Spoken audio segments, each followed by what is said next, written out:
Is it time like right now? Yeah, we're live. Like the show? Yeah, the show is live, Wayne. Like it's on, like Yeah, right just now. introduce the show, please. Like the Like we show is agreed. currently live at this moment right now. Okay. Okay, no, it's not then. I'll just fucking take it off. it's Hey there, gone. everyone! Welcome back to Sunset City, a Sonic podcast for the classic and modern age. Over on the far end of the table, with 7 rings in hand, we have Channel Pup. Hey, sorry, I was drinking. Hey.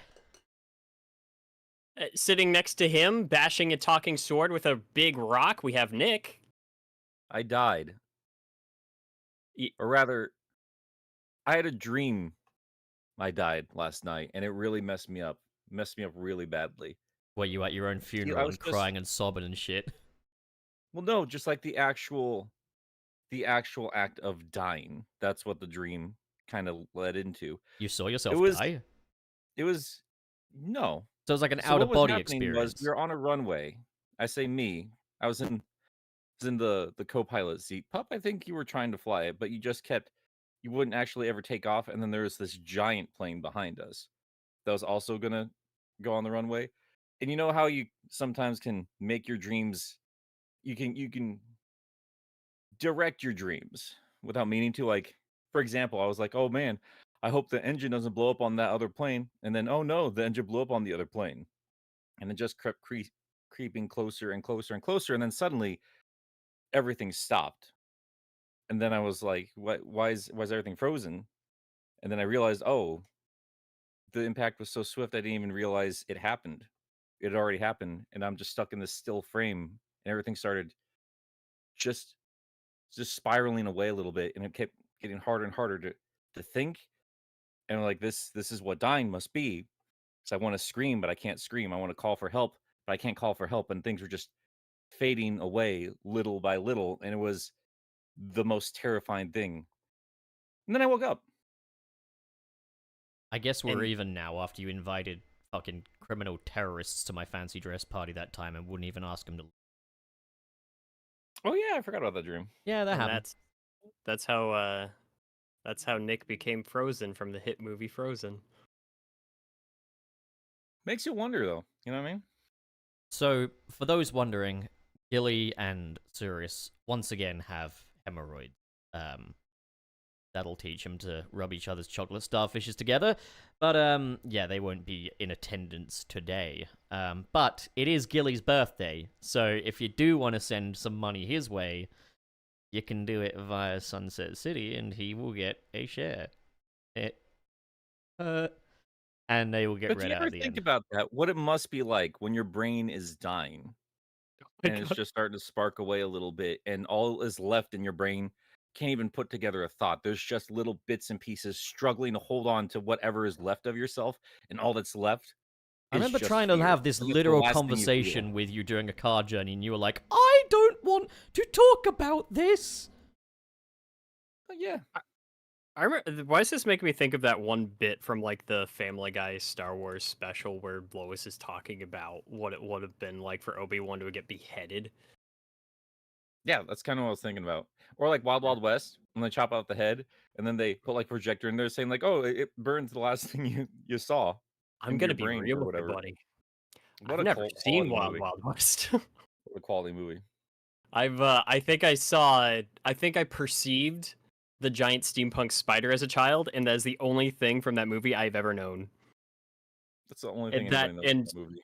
That and you reciting the rap. Everyone knows the rap more than they know the movie. Imagine if, like, when you die, your consciousness, like, remains. So, like, say the body's dead, you still got the consciousness. You can still feel people, you know, tapping at your willy and stuff like that, checking if you're alive. And when they cremate you, you can feel the heat from that. And when you're a skeleton, you can feel the cold because you can't, you know, feel the skin on your bones anymore. And you can feel the darkness that comes with, you know, your bones being bare. Wait, hang on. You don't become a skeleton after getting cremated. Let me try that again. So when you're ashes, you can feel that itchiness of, you know, being a pile of dust and the claustrophobia of being stuck inside an urn. and then it's just Or like, in They released your ashes somewhere. Well, well, yeah, but I then would you're or just in all over a the place, aren't you? You yeah, know? or in a can of Folgers coffee just getting, like, set out into the wind over the ocean. It'd be a hellish existence, but it would be an existence. The It would. terrifying idea is the lack of it. Trying to comprehend that But that's the it just thing is, rips my like, brain apart. there's no guarantee that death is not fucking torturously awful, and like you tend to think, well, you know, would it really be that cruel, you know? But it's like, you know, people go through cruel things in life, so you know, you can't rule out that, you know, death is, you know, equally cruel or maybe even more so, you know. It could just be terrible for absolutely everyone, you know? Like everybody dies, everybody gets punished for the life they've lived, regardless of how well they've lived, you know? I've got a Again, though, it's question. existence in general. I think I would take that over the lack of it. Oh yeah, I I like have being alive, you know. I have a Mhm. question. Why are we talking so much about this? Because we're Sonic fans. Death is fucking scary, man. Okay. Anyway, what's in the news, guys? All right, what do we got?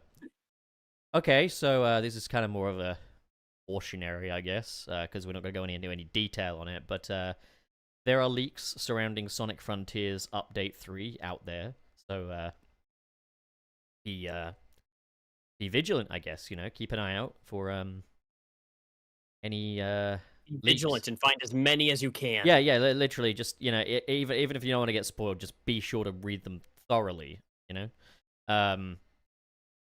Yeah, that's what we got. Data miners got it out of Update 2. They got lots of script bits and pieces and stuff like that. And we won't be talking about it, but it does sound cool. I subjected myself to it because I couldn't. Sorry. Yeah. And then, all right, we got more news if that's all we have to say about Update 3. Yeah, because I think at this point it was like Nick and I were both just kind of like, I don't really want to.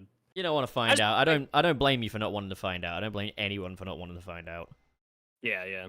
So, like, especially, like, it's one thing if Sega themselves comes out with a trailer and be like, hey, here's what's going to be in Update 3. Yeah, of course. It's another thing with, like, leakers suck about, like, the kind of information from these things they let out there. And they will just give away, like, every story beat and, you know, all the really cool stuff that would have been really neat as a surprise, and knowing that it's coming serves no purpose other than to deflate the excitement. I don't know. I mean, think when it comes I'm to this, excited it's like, knowing what I know, if you get me. More excited than I was prior. But again, I won't be divulging any of these super exciting details because, again, that's, you know, we're not like a leaks channel, you know. Yeah. well, I told no, you we there'd don't be wanna spoil consequences. anybody else's fun. I will say this though, like Sonic team's not like my they're I don't trust them. I just don't trust them. It's like it's more like I want to check in on their homework, like make sure you're doing the assignment properly, Oh, more yeah, than fair. like, oh gosh, I opened my Christmas presents early. Because I think a lot of us are worried, like, okay, but what exactly does it mean playable characters? For Because you guys haven't touched these guys in a million years. So for me, it's like on the I off don't know. chance that they actually surprise me and do something really cool with this, I want to see that firsthand, not hear about it on a Twitter thread and then like just know what to expect going into the update. I tell you And what, considering that it's like all free anyway, and we all own the game, it's just like, yeah, I'll wait. Just want it to come out. in terms of like leaks and stuff, there is one leak that I'm glad I bloody knew before I played Sonic Frontiers. And that was when it leaked what the final 2 islands were. I'm glad I knew that ahead of time, Oh, because yeah. otherwise I would have been mortified. Fair. But yeah, just for everybody in the chat, be respectful to the other fans. So if you've done some poking around, don't be spoiling stuff for people. So that's all there is to it. Just be careful if you're on Twitter yourself, and yeah. Otherwise, we can wait a couple months and we'll see what they've been cooking up.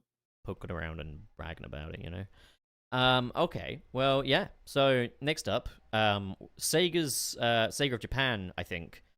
The CEO has been teasing remakes and remasters. So, they did say this in... What do we got on that?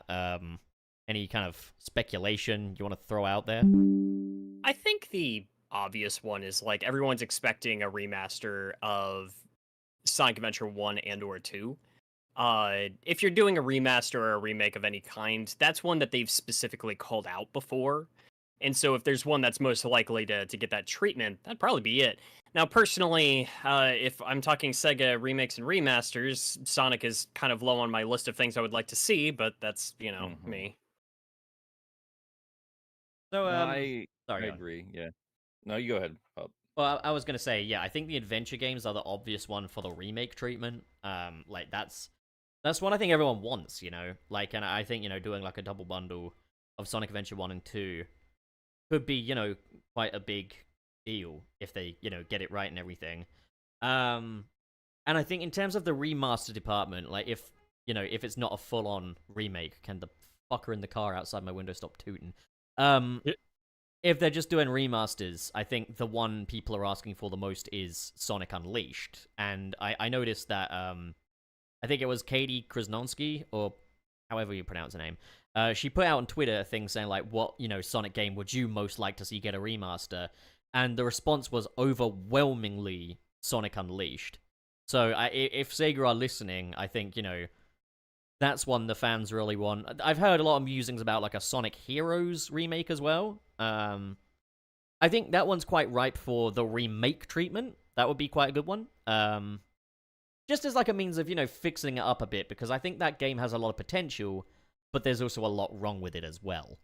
I mean, is that true of a lot of Sonic games during that time? But, still, you could make a really cool game out of Sonic Heroes, and I'd like to see them, realize that potential.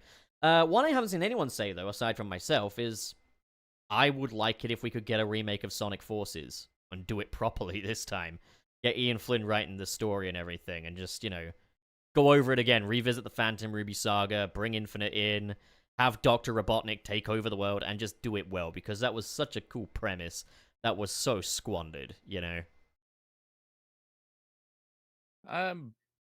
Probably not talking about that one since it's the last game before Frontiers. So I can't imagine that's high on the priority list to go remake that game immediately. I mean, it's on current well, not even on PS5, but you can play it on current I mean, it's consoles. playable, yeah. I think should Nick be turned up a bit? Oh gosh, I mean, am I really quiet? You're quieter than Pup. I don't know. I'll turn you up a little on my end and see if that does anything. There you go. Okay. Yeah, Alright, I can hear you. let me I'm know. just thinking more, show side. Well, fair enough. I don't know. I would assume the most obvious ones would be like for Unleashed, you don't really need to remake the game. Like it's already pretty. Just make it more widely available. Like they 4K'd it up. They made it run a little bit better on Xbox Series X. Just put that on modern consoles as it is. It's gonna do just fine. Like Yeah. you really don't need to do anything with that. I'd say you could do a few quality of life tweaks here and there, I guess. Like, fixing up the moon medallion quota. You could reduce that. I think it's weird that Sonic fans have such a short-term memory that they want them to even fucking touch any of the games after Origins and after Colors. Well, I was about to make a joke and say, give it to Blind Squirrel, give them a nice Yeah. tight deadline, and we can watch them bash the game with a hammer and put a bloom filter over it. I honestly think one of the best things Sega could do at this point is to find a good developer or find like a good team to work on one of these things. Say what they want and then go away and stay hands off. The remake is fuck off. Like the remaster, sorry, is Frontiers. They've just fixed the pop-in. Big new release. Sonic Frontiers Ultimate, no pop-in. It's like you can fix that with just like a visual effect. That's all you really need. Well, yeah, like there's mods out Tears of the Kingdom does that. Yeah, there's mods out that fixed the pop-in, which literally just make the draw distance bigger. No idea why they couldn't do that for like PS5 and PC and all that, but they didn't. But like even then, let's say okay, like the game is just that fucking crazy. As you gotta have a little pop-in, you gotta have a low draw distance, a fade effect or something. Like yeah, that's what I'm do like a just little digital squares be like, oh, this is like warping into existence or whatever, and even then, it's like Switch is like the only console where I don't know. That's opening up a whole different discussion. It's the but- really fucking funny thing about Frontiers, though, is it is, on one hand, it's the greatest fucking game ever made. Better than sliced bread. On the other hand, it's just the most basic game things that they haven't done. Like, switching up the fucking parameters for the pop-in, and also making a smooth IK on the surfaces so that Sonic doesn't turn himself into a pretzel trying to run up a different terrain. But, hey, you know, it's like, you know, some people that have never made a game before made, like, the best game ever. It's brilliant. I love it. I do love it. I really love it. We know. As far as like Sonic remakes or stuff like that, I wouldn't remake Adventure 1 and 2. I think they're time capsules, and I think they worked for what they were trying to do of the day. I don't really think you could remake them without making them completely different video games. So at that point, why? I don't know. Like if there's any quality of life improvements, I would probably not have overlapping dialogue in the cutscenes for Sonic Adventure 2. I'm getting tired of seeing people saying like that's kind of brilliant because it's like real life. Shut up. This is not real life. It looks terrible. Yeah, in real life, we Like- don't talk over each other at all. Well, no, I'm no, joking. but- I agree with you. It's a bad thing. I mean, I would do things like that. Maybe touch up the localization and stuff like that. But I kind of like the old. yeah, no, janky charm. definitely. Overlapping dialogue real bad. Sorry. Sorry, I just had to get one more in there. If I was gonna remake any of them, I don't know if it's like a full-on remake. I think I would like an advance collection that just gives you proper widescreen. Ooh, I yeah. think widescreen for those games would make a world of difference. Maybe tweak how you get the Chaos Emeralds because the original way you do it in the later games is absolutely ridiculous. But I would give the portables a little bit more love and attention because we certainly don't get them. And like the Rush games, like I think with you wouldn't have the dual screen anymore, but I think like screens are big enough as it is that wouldn't really matter. Yeah, Like, definitely. You could still get enough You could stuff kind of, on you the know, screen. change up the way the camera system works in that game, and it wouldn't ultimately be any different, you know, like... Yeah, I don't think so. Like I mean, you'd have to remove the touchscreen stuff for the special stages, but I mean, just that should be fine, honestly. You know what is actually now we're thinking about now we're talking about remakes and stuff like that. I am proud of like Sonic fan bases going in and fixing just the straight up worst games of the series. Like obviously we have Project 06. Like that's a game I would like say get a properly remake. Like go rewrite history. Go make the worst games fun. And fans have put controller input in Sonic Free Riders, and apparently Yes. makes a world of difference. Yes, they've taken the most fucking unplayable Sonic game ever and made it work. They've made the game functional. I'm yet to play the controller support version. It could still be quite a weak water experience for all I know, but like, I've played, you know, a bit of Sonic Free Riders on the Kinect, and the thing is the most unintuitive game like I've played I can think of, you know. Even with games like, you know, Sonic Jam on the game.com, you know, at least pressing right generally makes him go right for the most part, you know, whereas like, you know, the Kinect control was just not done well in Sonic Free Riders, you know. I would just like more. I'd like more of that, and I'm noticing someone obviously it's going to be brought up the storybook games. Bring in the Sonic games without traditional controls and put some traditional controls on the damn things. Like that, that makes games much better. Look at Galaxy. Look at Skyward Sword. It works. Do that. Completely agree. You know what drives me fucking crazy about? Because they put Galaxy on the Switch, and I was trying to play it with the Pro controller, and then this stupid little like star cursor thing is just floating all over the place because there's like gyro control mapped to it, and God, I fucking hated that. I wish they'd just gotten rid of it. Like you don't need to use it. You never Yeah. need to actually use it. I It's still have not ridiculous. played through all of Galaxy because it just kind of annoys me. I gotta admit, like I still the muscle memory because like I've not played Galaxy since release, but like even playing the Switch version, like the muscle memory of that game is still in me. So I was like, oh, I can't just fling my left hand and make him spin. I have to press a button. I mean, it's better, but it's just weird. And like it was just God, like the motion controls for that game are just so superficial. Absolutely hated it. But anyway, that's another conversation for another time. What about what are some other, and I feel like some of the answers here are going to be kind of obvious. Best case scenario, you get to have like Sega's got a catalog of like a lot of different IPs and different games and everything like that. What are some things you would really like to see them bring back that are not related to Sonic? We've already If we're gotten some of them back. I'll be honest, I'm kind of tired of Knights and Jet Set Radio being around. Like, if they're gonna come back, I want new games. Jet Set Um, Radio, I'm like, yeah, because I say Jet Set Radio 1 is still like pretty available. I say mhm. just take like the HD version that's on Steam and just port that to consoles. I'm not entirely sure why that hasn't been done. That's very silly to me. I think that Uh was on like the 360 generation, wasn't it? no, that was no. So I'm sorry. You're right. You're right. I guess that was on there. But that's kind of my thing is Jet Set Radio Future. Where the hell is that? Like that got Yeah, a that's a release on weird one, dude. that got That's a a super release weird on the one. original Xbox, and a lot of fans would argue it's an improvement off of the first in a lot of ways. Yeah. And that one not being made available again is odd.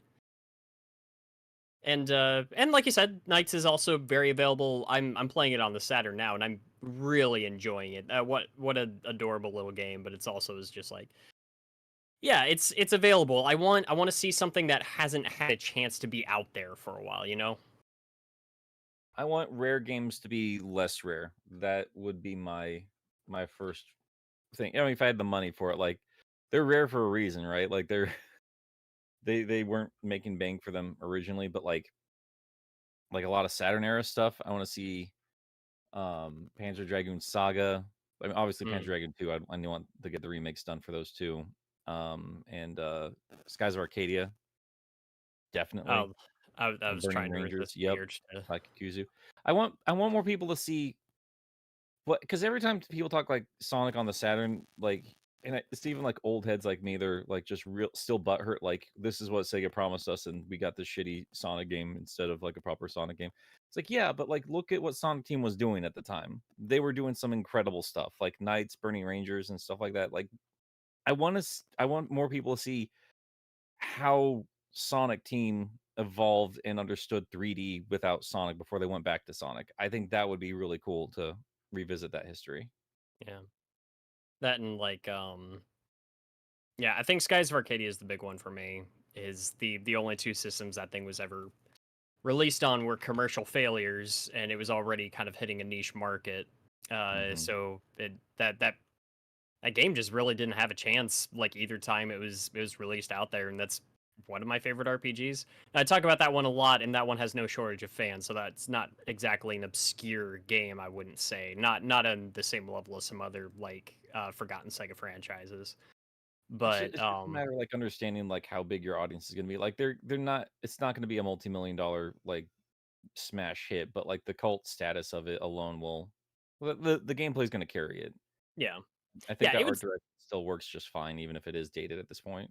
it would sell.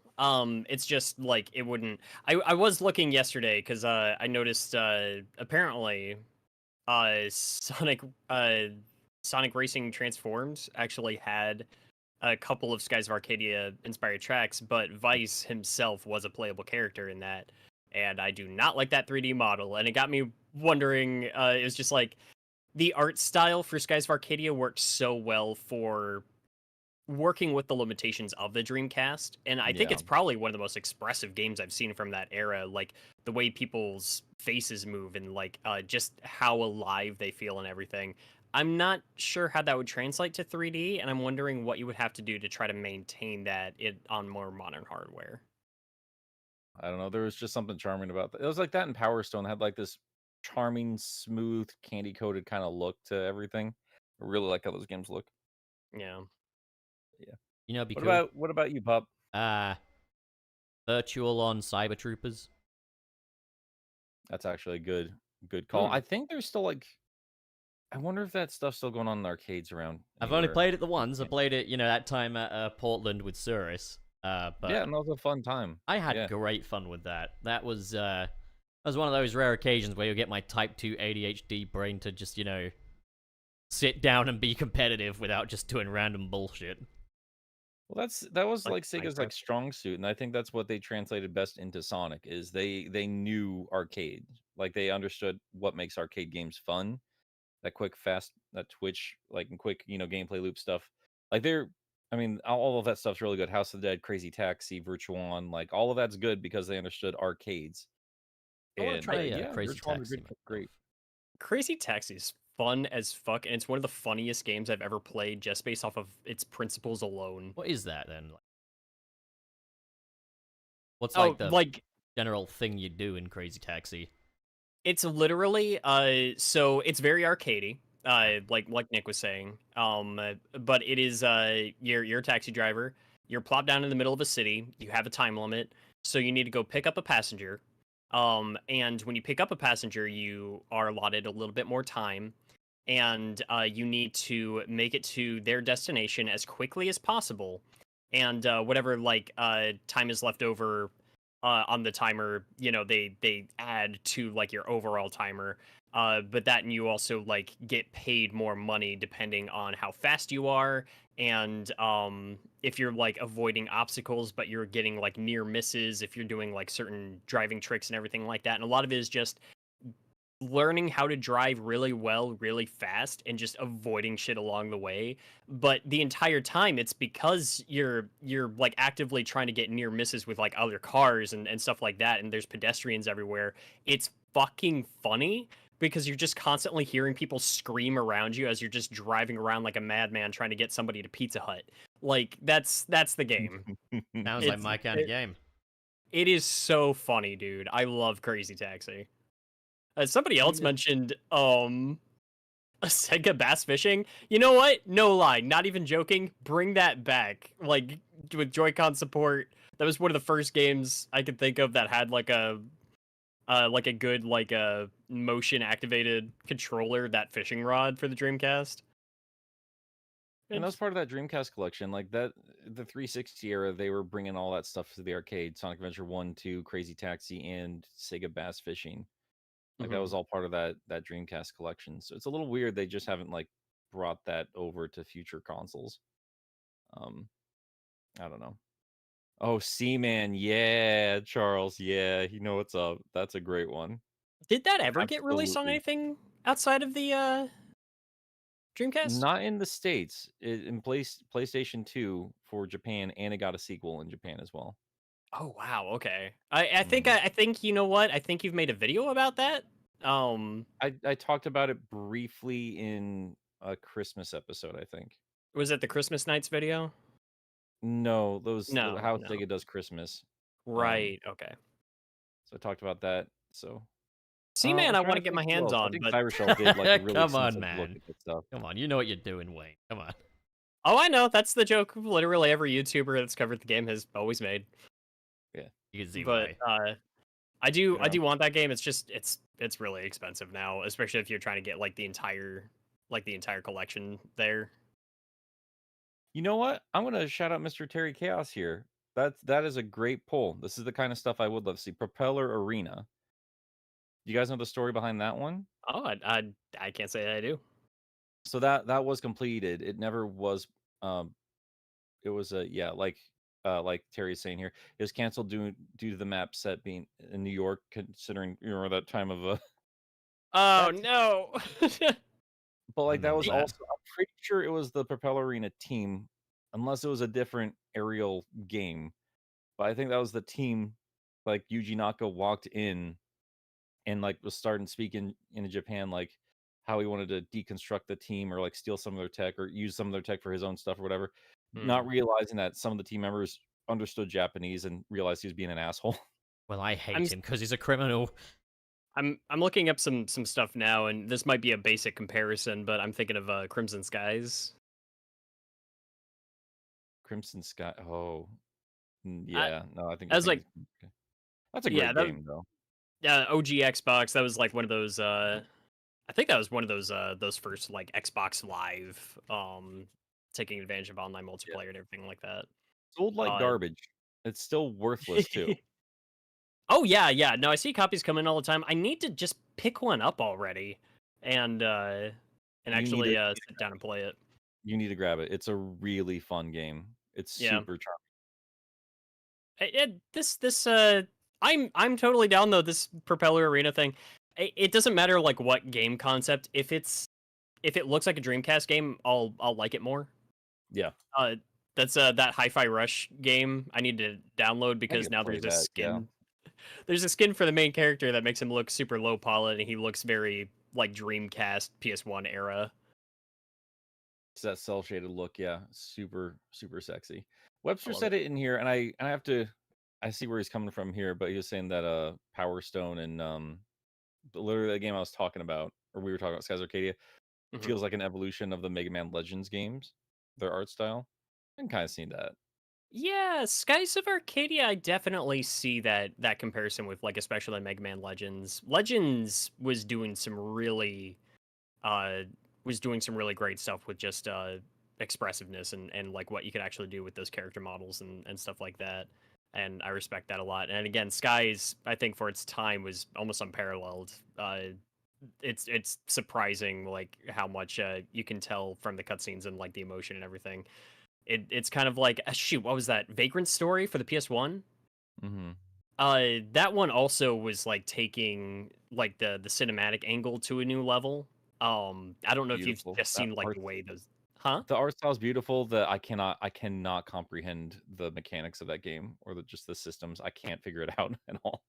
The cutscenes are the standout part. I've not played it myself, but it was like somebody was showing me like some of the cutscenes from that, and I was appalled. I was like, "This was on the fucking PlayStation. Like, how did they do this?" It's so beautiful. Yeah. No, that I to this day I still remember the first time I saw that game. It was absolutely gorgeous. But Mhm. we're kind of getting into the weeds here and leaving poor Pup out of the conversation here. Oh yeah, So, no, sorry, got a Just little go, man, excited I'm there. happy to just kind of listen. I'm quite tired today. I think we all are. Like that's partially my fault though. If it's okay, just to go on another little quick tangent here. Uh-huh. I finally need to get it. I need to get a PS5. I finally need to get one. Absolutely need to get one. Is it Been because Because of it playing the finally Spider-Man, Spider-Man? happened. huh? I knew it was gonna happen, It's but they because announced a Spider-Man 2 themed PS5 with heavy Venom themes. So I need to get that. heavy I'm Venom themes. It looks like it should say that on like the rating of the game. Yeah. I'm I'm Rated I'm M kind for of mature, heavy Venom themes.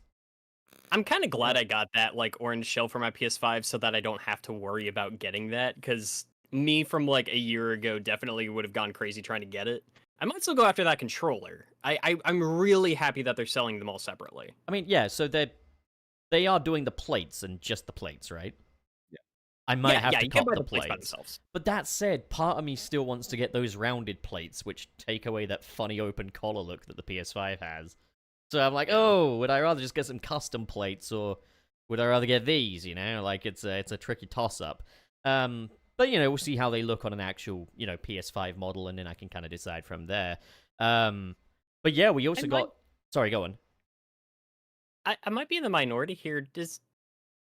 Is the design of the Spider-Man PS5 plates a little basic, or is that just me? Yep. It's quite basic. I agree. That's one I thing agree. I've kind of said a little about the branding, actually, when it comes to the Spider-Man PS5 games.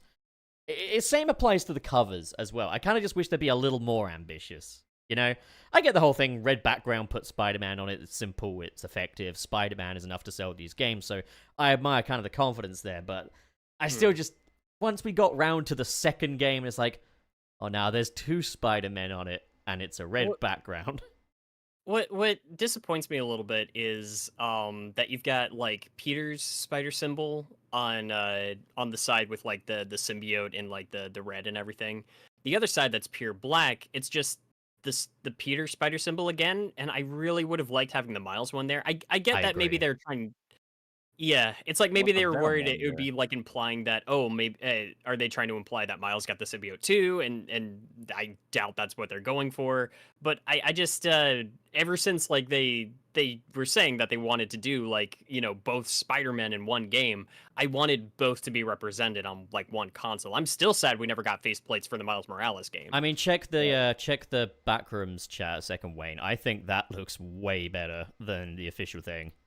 It's some Oh custom my plates. god, that's gorgeous! Holy shit! Yeah, they're custom plates from one of those sort of AliExpress kind of websites. You can get some red LEDs for the PS5 as well. That'd look fire. Yeah. I think that looks much nicer. Like, that's the thing, is in the Insomniac Spider-Man universe, I much prefer Miles' style to Peter's, generally. Like, And I agree. I generally, like, I prefer Peter's costume, but, like, in the PS5 universe, it's that gaudy white spider and everything, and I don't hate it in the new one. I think, you know, Hmm.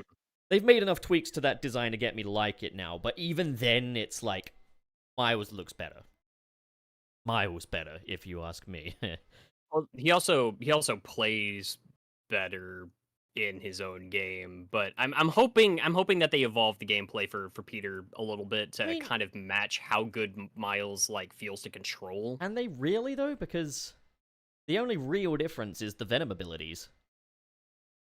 Oh well, I'm even talking about the way he web swings and everything. Like it was going back to the first game after playing Miles Morales, like web swinging felt so fucking stiff compared to the freestyle movement of like when I'm playing Miles Morales, I never stop doing tricks in the air. It mean- feels too good to just be like zipping around in the sky like that. Are It's we just kind of awesome. talking about the animation sets, though? Because you can still do that, it's just that Peter's got kind of just lame animations for his. Oh, well, his animations suck, but they also like in terms of like actual the way it actually plays, those animations also don't feed into each other the way that Miles That's does. true. whereas- Yeah, like it's quite clunky when you're doing like the corkscrew twist and then you do a backflip or something. Like, yeah, no, you're right. Yeah, the Exactly. Miles stuff is considerably more flowy. Yeah, it's like yeah. if you play those back to back, it's just like Miles feels like he's from a completely different generation. Like, which I guess is the point, but holy shit, it's hard to go back to another web swinging after playing Miles Morales. It is quite funny how milquetoast Peter ends up kind of looking by comparison, and I'm not just talking about like web swing animations. But of course, there is Yeah. that thing of like Peter Parker's still a young guy. Why wouldn't he try and spice it up a little bit web swinging wise? But like also just the fact that with Miles, we've got this new score that kind of takes his background into account and stuff like that. And, you know, it's got kind of a hip hop vibe to it, and it sounds really good. Why is Peter just stiffed with orchestral? Like, why can't he have a style as well? Why can't he have, like, rock or something, you know? Like, I know. Okay, so this recontextualized a little bit nowadays, but the PS1 game, yeah. with the music composed by Thomas the Tellerico engine. Oh, you mean that guy that takes a lot of credit for stuff? You know what? I firmly believe that he actually did the music for that one because I think he's actually credited for it in the game itself. Isn't he usually And- credited for it in the game? That's the problem. Actually, no. A lot of it is, and this is getting into some territory I want to be careful with. But like, a lot of it is he is said to have worked on some stuff and then not appeared in the credits of them for one reason or another, or his company is credited, but he himself is not. It's a whole thing. I just recommend watching H Bomber Guy's video on him because it's an amazing deep dive. I'm sorry. Really My deep point dive. was like ever since I was a kid, that made me love rock as like you know, just bring in the heavy metal guitar and everything anytime Spider-Man's around. When that riff would start playing, when your spider sense is going off and everything like that. Dude, that's awesome. Like, yeah, give that to Peter Parker's Spider-Man more frequently. It's so good. Yeah, or Um, even just jazz or something, you know, because he's New Yorkin, you know, you know, like there's no if you're going to Yeah. give Miles like a hip hop vibe to his music, there is no reason Peter should just have the Avengers theme but slightly remixed for his theme, and it's the exact same chords as the Avengers theme. Like everyone always argues with me about this, but the Spider-Man PS4 theme is the most mid thing I've ever heard in my entire life. And when I heard the Miles theme, I was like, holy shit, this is the same composer? Because Miles' soundtrack's badass. It's awesome. I like the Peter theme, but it is pretty generic superhero fanfare. I did like hearing Generic fanfare for a generic looking fucking character. I've never seen a character like a white character get whitewashed, and they did that. Are you talking about just the fucking white sports stuff on his costume? No, I'm talking about his horrible, stupid new face. It's still terrible. I think it come on, I man. think it You're looks better seriously in still two. pressed. How can you say it looks bad? In any Because it objective looks bad, he's basis? dead-eyed and boring, and it's supposed to be the expressive original one. I, I, Fucking terrible. I thought he looked like a fucking zombie in the original one. I thought his eyes looked like they were sinking into his skull. I liked his big eyebrows. I don't have many strong opinions on the face matter. I just find it funny when people try to argue any kind of objective bad quality to the new one when it's like, I find it funny when people just argue, "Oh, you're still on about that?" Like that's a decent argument. but what's the big deal? Why'd they bother? The game has already been played by millions of people. Why did they go and do it then? Why confuse new potential customers? There's gonna be people coming in from the PS4 game going straight to the PS5 with a brand new face. And like I was looking at Harry and Peter in that new trailer. It's like these are just the most boring looking models I've ever seen. That's funny because I genuinely thought the Harry one looked a bit like the previous Peter model.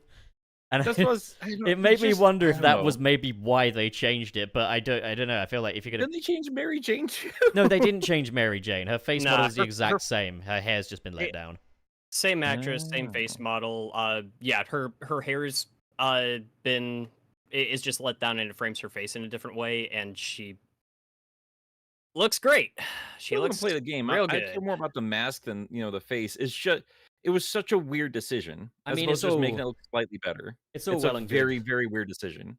It's all well and good that I clown on people who don't like the face change, but I am still the guy that released like a 30-minute video on the difference between the Sam Raimi Spider-Man mask in No Way Home and the original trilogy. So I kind of don't have room to speak on it. I don't think the new face is bad at all. I looked at it and I thought, even removing that, like preference aside, it's a very weird choice. It's a weird choice. Yeah, I said the biggest crime about it is just the fact that they changed it in the first place. It's just such a weird move. But at the same time, I think he looks more like Peter Parker. I was thinking in the Spider-Man 2 trailer, to me, it looks like he's coming right out of the fucking comic book. It looks exactly like that, like he does in the comics. Disagree with you both full-heartedly. I don't know what Peter Parker you guys are looking at. You can disagree all you want, buddy. I am, and I'm putting it out there on the That's table. Your prerogative, bro. You're allowed. It's weird. You have permission. It's so weird. It's okay. I'm not calling the cops. But like, all right, but like, does anybody actually believe the reasoning behind it though? Like genuinely. He doesn't really look that much like Yuri Lowenthal, so no. I suppose you could say the facial structure but is I also don't think he looks like Tom Holland, and I think people that were trying to make that argument are fucking high. He looks nothing like Tom Holland. He definitely looks like Tom Holland. He absolutely looks like Tom Holland. He looks nothing like Tom Holland. He looks like generic Tom. What are you crazy? He looks nothing like Nick. You are the person that would come into my comment section and tell me I look like Scott the Woz. He has the same facial shape in the fact that his head has a skull inside it and is kind of rounded shaped. My comparison is like, you guys remember the old Men in Black cartoon? No. I'm so old. We're not all fucking ancient, Nick. Like Ben Jack's like Discount Tom Holland. It looks like it is distant enough away that it's like nobody can get sued. Like we don't have to pay Tom any royalties for this. But it's still like this is kind of what current MCU Spider-Man sort of looks like, as opposed to this other one looks closer to Andrew Garfield. And obviously, it's not the exact same face, but one looks like Discount Andrew Garfield, the other looks like Discount and Tom Holland. I guess you could make the argument it's not that far off from what they were doing with the Avengers game. I mean, yeah, that's the other thing. They look weird. They look super weird. I hate that. Genuinely looks nothing alike. That looks like Tom Holland. It doesn't look even remotely like Tom Holland. They are both white and have brown hair. They are. That is true. That is true. They have the same facial structure. Do they though? Put up a picture in the way that they have cheeks and eyebrows and stuff. Yeah, they got the same facial structure, all right? They got a mouth on there too. Even a nose. They might be related. I don't care what you say, Pup. You say it sound like some fucking what's that guy's called? I don't even know what he's called. I don't. Okay, I'm that was sorry. good. I put a picture of Tom Holland and What's really funny to me is that it doesn't look anything like either of this particular picture doesn't look anything like any of the Spider-Man models we've gotten so far. He looks like fucking Dennis Reynolds in this picture. I gotta you, send like- you this. Like, Wayne, can you only recognize people by like hairstyles? Is that the problem here? Well, no, I'm with Wayne. I'm with Wayne on this. and no, my I mean, thing. the hair looks like Dennis Reynolds.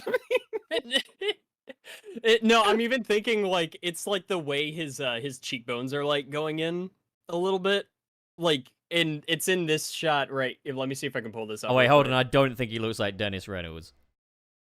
Okay, I just googled him. I don't agree with that. It's I don't see it's that. Not, he looks like Dennis. I don't Reynolds. know. I kind of I see what Wayne's talking about here. Like the dead-on face right there, kind of looks like Dennis with that It hair. looks like young Dennis Reynolds. Oh, you were talking about Tom. Okay, yeah, he does kind of look like Dennis Reynolds there. It's really I funny. I don't know where it was, but like his actor, Dennis Reynolds' actor, Yeah. name's escaping me right now. I'm very tired. But him and the guy who plays Mac, like obviously they're friends, and they would just like shit talk each other on social media. And one of the times we're just gonna call him Dennis. I'm sorry, he's just eating a salad while he's just talking shit, and like the top comment was like, "Leave it to Dennis Reynolds to make eating a salad look unhealthy." One of the funniest things I ever heard. I just want Spider-Man to be like he's in his shed getting all of his gear and he's like, "Tools! I need my tools!" Wayne, Remember, like, look at this picture of Tom Holland. that looks like Tom Holland. He looks dude. nothing like Tom Holland. He does. He does Like, he doesn't not look ex- even one to one like Tom remotely. Holland. He's got the same round face. What do you He's mean got, like, a round tiny little face? eye Like, But nose. faces are round generally. Like, No, dude. Compare that to the other one. Come on. what? John Bubniak, the original Peter. Yeah. Hang on. sorry, buddy, I don't see it. Yeah. The face around the cheeks is just shaped in a completely different way. If any fucking thing, if anything, I think John Bubniak looks more like Tom Holland. You're insane. A little man. bit, I don't only know by a what to little, tell only you. by a little. The hairline is a little closer, I'd say. He's very expressive. He has very expressive eyes, that original model. I miss that. Like those eyebrows did a lot of work. I thought that fit the wit way better than this dead-eyed new guy. I think the new model is fine enough, but he just doesn't look like he can. He doesn't look like he expresses like Spider-Man does. The voice doesn't match at all. I don't like it. Nah. Oh, there we go. I'm with Awesome Hat. Probably next topic. We're not getting anywhere with this. Well, I think we should talk about that story trailer if we're gonna talk about stupid trivial detail only a fucking loser would No, care I'm bored about. of Spider-Man. Nah, I'm we're gonna fucking tired. talk about the trailer a little bit. Actually, if we want to talk about analyzing stupid trivial details, maybe we should move on to our next Sonic topic. Hold on, before I want to talk a little bit about the story trailer. Like we're kind of there now, you know. I'm bored. I'm bored. So I Venom, right? He looks cool. looks cool. If they make him playable, don't make him suck like he did in Ultimate Oh, for Spider-Man. fuck's sake! Fine. Next topic. I'm just at this point. I don't need to see any more of the game. Like I'm excited enough. I'm gonna play it. I'm gonna Yeah. have fun. And that's the dude. I shit you not. I think the trailer for the goddamn faceplates for the PS5 spoiled how he's gonna get off the symbiote. Don't watch it. I think he Wait, gave the you're whole talking about the thing same, away. like the Be Stronger Together. Like they had that in the first trailer. I mean, I didn't even. Yeah, I didn't think that far into it though. I don't know. I don't want to say too You much. literally I mean, talked about I it didn't on even this know Peter show. would get rid of the symbiote. I thought, you we- know, this was a permanent Oh. fixture now, you know? Dustin's in the chat. He's just in the other room. Glenn Howerton, thank you, Dustin. No, but like, I mean, we talked about it in the very first time they showed anything. It was like, be stronger together. Oh, double means with Miles and the symbiote. Shows the symbiote go to and then it shows electricity. Like, come on. Like, the Venom Blast is going to guess. take out Venom. Yeah, but I don't He's know. gonna blast I Venom must with the have Venom like blast. I think that left my brain, and I think they straight up like I don't want to say too much about it, just in case there was anybody as oblivious as me, about it.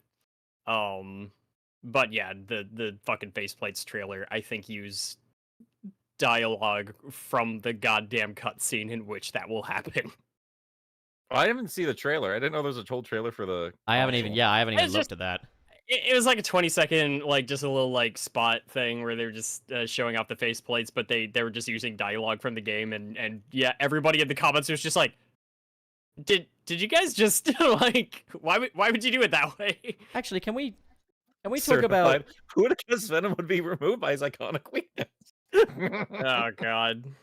can we I talk did like about a- sorry, go on. What? Go on.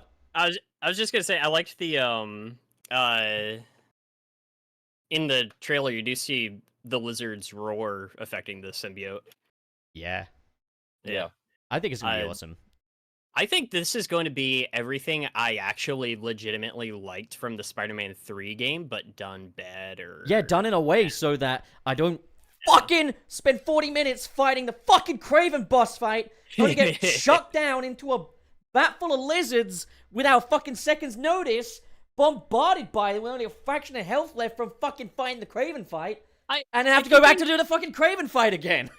I keep being tempted to go back to that game, but I'm No. hoping this one just fills that void and just like makes it not necessary. You know, the one thing I Go miss play Web of from Shadows instead. I do like Web of Shadows. I a like lot. Web of Shadows, but it's That game not. feels like an apology for Spider-Man 3. The thing with Spider-Man 3 is that it's so sprawling and has so much variety to it, you know? Like that's the thing I like about it, is it's the one Yeah. Spider-Man game that feels truly sandboxy. Because you know? you're going down into the fucking like subway systems and everything. Like everything feels so big. That's what I miss from that game. There's a I'm sense gonna- of scale to it. Sorry. Yeah. What games are you guys playing? Variety? Yeah, Spider-Man things 3, the to game do? has variety in terms of, like, you know, you can go defuse some bombs, or you can go help DeWolf and track some cars and stuff, or you can Well, I'm talking more beat up women variety. with the arsenic candy. I'm favorite. talking more variety in its structure. Like I like when like a city space like that. Spider-Man 2 and 3 were good about, hey, here's this big open space, but here's some interior areas inside of that. And in a way, I think that actually adds to the sense of scale. It's one of the reasons I thought Tears of the Kingdom was a big improvement off of Breath of the Wild, being able to go into caves and you have more indoor areas and everything. Nothing is going to make an open world feel more open than giving me a ceiling every once in a while. Also, there's no fucking camera in Web of Shadows. You can't get a camera out and snap. Like, in Web of Shadows, can you go to a fucking fashion show, shoot pictures of the models, and then beat them up? No, you fucking can't. That's the best bit of that game. My PC absolute version? favorite thing from Spider-Man 3, the game, was the size of the city. Those buildings feel titanic. They're huge. And just, they're enormous. They're daunting, and I liked that. The thing is, I like, agree. there's so much on that I... front. Sorry. I'm go sorry, ahead. Nick. Go ahead. Well, no, like I don't know. It's been many years since I made the Spider-Man 3 video. I remember like the scale of the big brother console version was really cool, but like the smaller game was just had a bit more to do and played better. And then I remembered Spider-Man 2 just a better game overall. But I don't remember there being like a lot to do. It was just like the map, like I don't know, for as big as that map was, they didn't give you a whole lot to actually do in that game. The thing that has me saying that the little brother version on the PS2 and stuff is the better game is just the difficulty balancing. It's one of those things where Spider-Man 3, the game, could be amazing. It could be like one of the biggest Spider-Man games out there, and just in a truly non-linear open world fashion, it could be so awesome, but the difficulty balancing is so piss poor that it, like, I'm sorry, but the fucking Raven the Hunter boss fight, the Lizard Part 3, is the worst fucking mission in any video game ever made that I've played. It's really bad. It's so really, bad. really The fact Well, that I ranted like a lunatic in my I still remember The just fact how that- enraged I was with that. if you die on the second Lizard boss fight, You You're die sent- in real life. you might as fucking well, because after I got fucking sent back to before the Craven fight, I want to fucking kill myself. Fuck! Let's maybe stop those jokes on a live podcast. It's not a joke. All Oh right. my God. We need Okay, to quit hanging okay, out. okay. Yeah, no, the pacing in the fucking boss fights in Spider-Man 3 is bad. We should get together. We should do like Spider-Man game book clubs sometime and just talk about some of these individually I sometime. won't. I need I'm gonna to. make a video. I'm going to be As doing a much- retrospective on Spider-Man games once I'm done with the shows. I've already made videos about a lot of these. Although I will say, I do think I want to revisit Ultimate Spider-Man and give it another shot. But I did not enjoy my time playing that fucking game. But maybe on a revisit, I'll see something in it I didn't see before. I think everyone's got the same idea in terms of, like, if you're a content creator, if you've not covered Spider-Man yet, like, there's going to be lead up stuff to that. I've been desperate to talk about the movie games a little bit more. Like, I want to do every version of Spider-Man 2 because they've become such wild additions for You know that. what I kind of want to hear is which game do you guys think is the worst one between Spider-Man 3 the game, the HD console version, or the Amazing Spider-Man 2, the main console Beanox game? I think 3 by a country miles way worse. A lot of Way worse. people would say Amazing 2, but personally I would say the thing that makes it most tragic is 3 has the potential to be way better. But 3's worse simply on the basis that, again, difficulty balancing is just fucking unfair. While Amazing Spider-Man 2 is a very bland game, and it's very just a bit pathetic how I cheapo found it it feels. inoffensive. I think I enjoyed Amazing Spider-Man 2 less, and I didn't think that adding the dual trigger web swinging added anything to the experience. And I hated that every time that you stop a crime, it interrupts you with a stupid newscast cutscene. Yeah, that that takes was forever to terrible. load in Well, and I out didn't of. like the fight crime or die system either. Like, Yeah, so it's if you like the don't fight take part in the crime- missions, you get harassed by drones and shit. It's like, what the hell kind of government is this? At least in Spider-Man 3, I could just swing around and like have fun without the game telling me that I was not doing what it wanted me to. The thing with I'm gonna- Amazing 2, though, is the main meat of it is just more fair in terms of difficulty. Like, that's the thing with 2, I could just bang it out in one session and have a tepid time, you know? Whereas with 3, you can't fucking make me go back and do the Kraven fight That again. actively It kills the put me in a game. bad mood. 3 Yeah. put me in a actual bad mood. It was That one of game those things sucks. where I got to Lizard Part 3 the first time I played that, and it caused me to put down the game for like 5 years, and I picked it up again this year, got to Lizard Part 3, and I actually beat Kraven, only to fall down into the fucking thing of lizards and die immediately and be sent back to before the Kraven boss, and I will not do it again. I refuse. Whatever comes after that can't be worth it. It's fucking terrible. All the boss gonna fights are really bad in that game. They're I'm really, gonna really say bad. it right now just because I saw a fucking comment about it.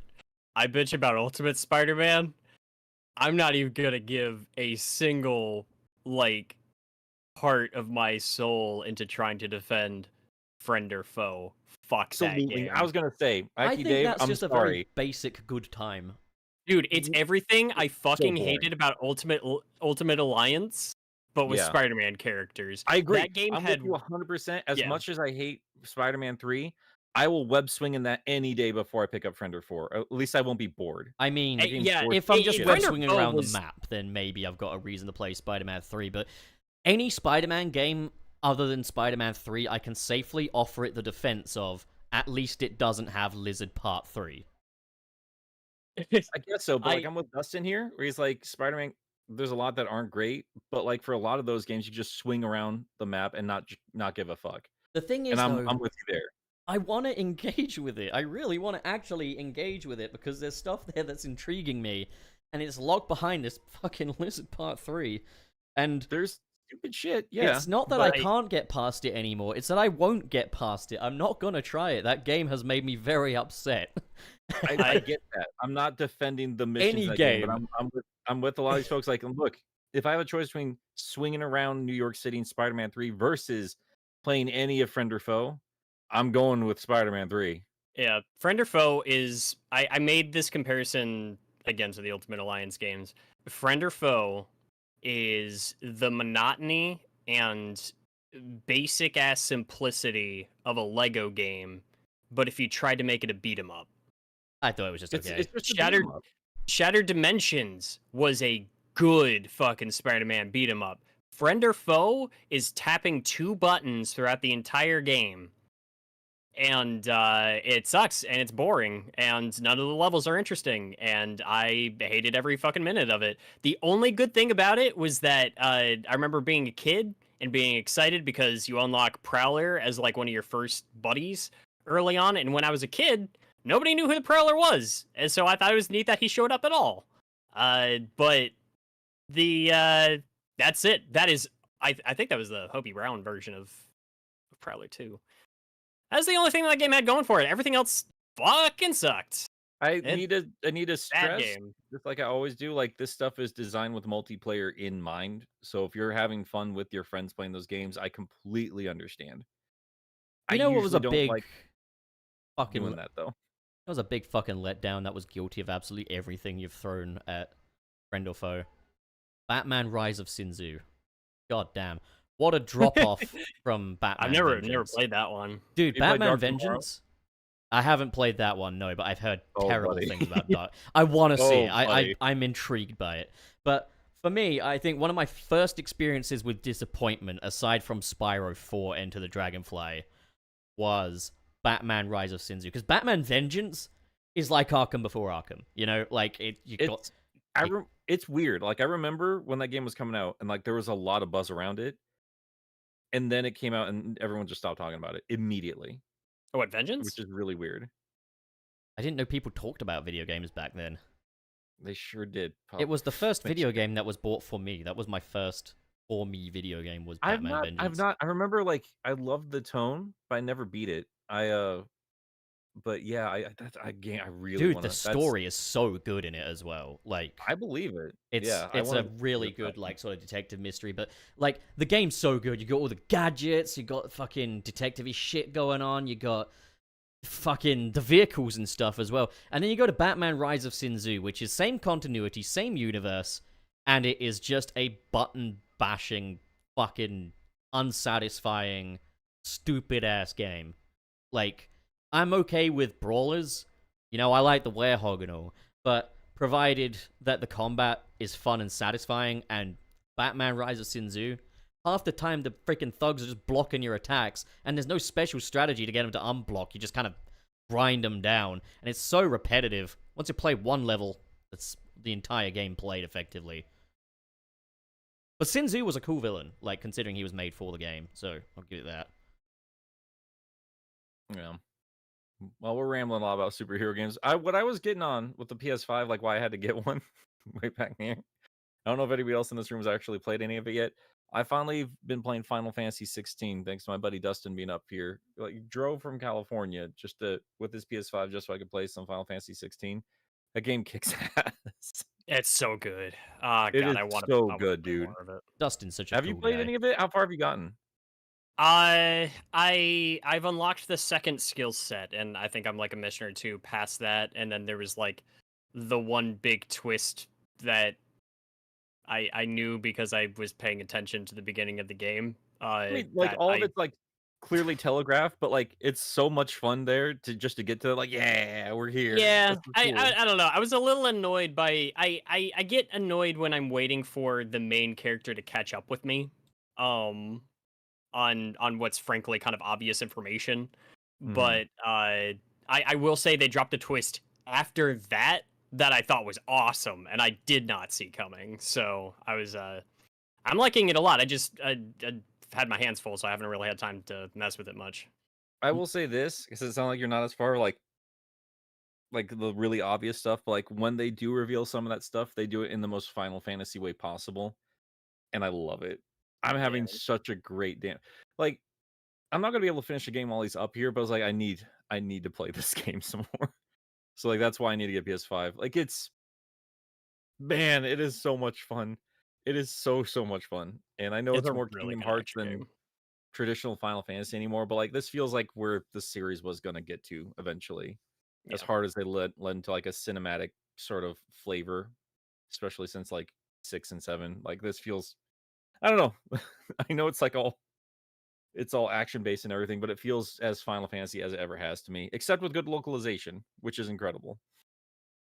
Yeah, it's interesting because that one Japanese players were actually recommended to listen to the English dialogue because that's what all the lip syncing was matched up to, not the Japanese dub, which is fucking wild to me for It is. Japanese developed game.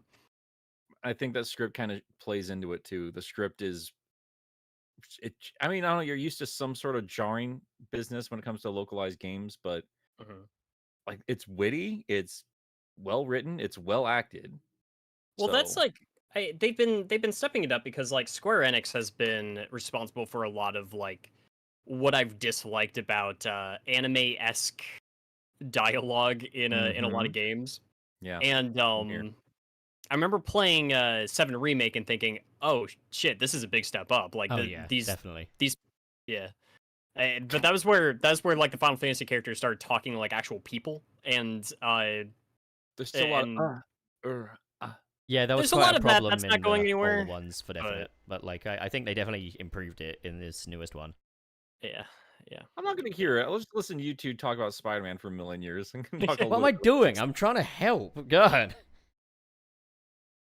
Ride the shoe bump. At least I'm agreeing with you, you know? Would I rather just argue? It's I'll tell you this, pup. If you enjoyed the supersonic fights, play Final Fantasy 16. It is a stupid fun time. My roommate Dom's been playing it quite a bit recently, and he mentioned the supersonic boss fights. It was oh dude, holy shit, the boss fights in 16 are Insane. fucking wild. Can you play 16 without playing the others? Oh yeah, so Final Fantasy games don't really feed into each other that much. Every game is its own universe. It's doing its own thing. They have their own stories, own characters, and everything. They really don't mean it when they call it a Final Fantasy. Then no, We've not made at all. this joke before. Yeah. Yeah, you'll hear it Been again. here 30 years. To be fair, so has everybody. Everybody's made that joke. That's one of those Mario 2 was Doki Doki Panic kind of things. Late to the club, pup. Play the game. Did you know that you can mod a 3DS super easily? Just about anybody can do it. Yeah, 16 is super good. I highly recommend it, pup. I will say it was really funny because I think it's the first mainline Final Fantasy. It might be the first Final Fantasy that got an M rating. It is, And yeah. It's got blood and cuss words. I'm really I proud of them. forgot it, and a lot of surprising amount of nudity. And Well, not full on, not full. no, not frontal, full but on, yeah. not full on, but it was still like, you could tell like they were trying to I don't know. I forgot about the M rating, and so I'm watching the opening, and people's heads are fucking exploding, and like blood's going everywhere, and people are saying "fuck" all the time, and I'm like, oh. I wasn't Dustin expecting was that. saying that they flat out said like it was inspired by Game of Thrones, and you can clearly tell. Oh, you know what, that makes perfect sense. Oh, by the way, before we do get to the main meat topic, can we talk about? Right. Huh? I said, oh right, like we're talking. Oh no, about I was gonna ask. Can we talk briefly about the Invincible game trailer, because that is the funniest damn thing I've seen in my entire life. The what trailer? The Invincible video game. So you know the Invincible, the animated series on Amazon Prime based off that one, which I haven't even watched. I haven't seen it, but I watched this trailer. Please watch it. I've been told I will get round to it, but yeah. I haven't even seen the show. But this trailer was hilarious to me. It looks gorgeous at first, and everything is animated so well, and the amount of work that they put into getting these assets put together to perfectly capture the style of the Amazon Prime series, but put it in 3D was wonderful, and it was really well done. But it's a cinematic trailer. It's a cinematic trailer. Wait for it, right? They don't show gameplay. It's Until, the end of the 5 trailer. seconds. You've got the title card, and just off to the side is a mobile phone with an idle combat thing. It's like some kind of turn-based strategy bullshit. I'm just like, nobody knew this at the time. People were thinking it was going to be like a proper video game. It's an idle mobile game, and literally just over it is the YouTube cards advertising the next video, like they're trying their best to hide it. It is... The gameplay apologizes its way into existence, and it's hilarious. Yeah, it's the most work I've ever seen, but it looked like it was going to be like a full scale, like almost like open world like city kind of game with the invincible characters and everything. And again, it's just like it's so wild to me because the amount of work that had to go into putting those assets together and like getting those models made and like the how expressive they are, it captures the look perfectly. The only thing they could do to make it funnier is put the Curb Your Enthusiasm music over the gameplay. They might as well have. How fucking embarrassing! Like, Jesus Christ! The phone comes. It's like, sorry, won't do it again. Sorry, we're sorry. Oh, God. good stretch. So Sorry. stupid. Yeah. No, Pup. Invincible's great. You would love it.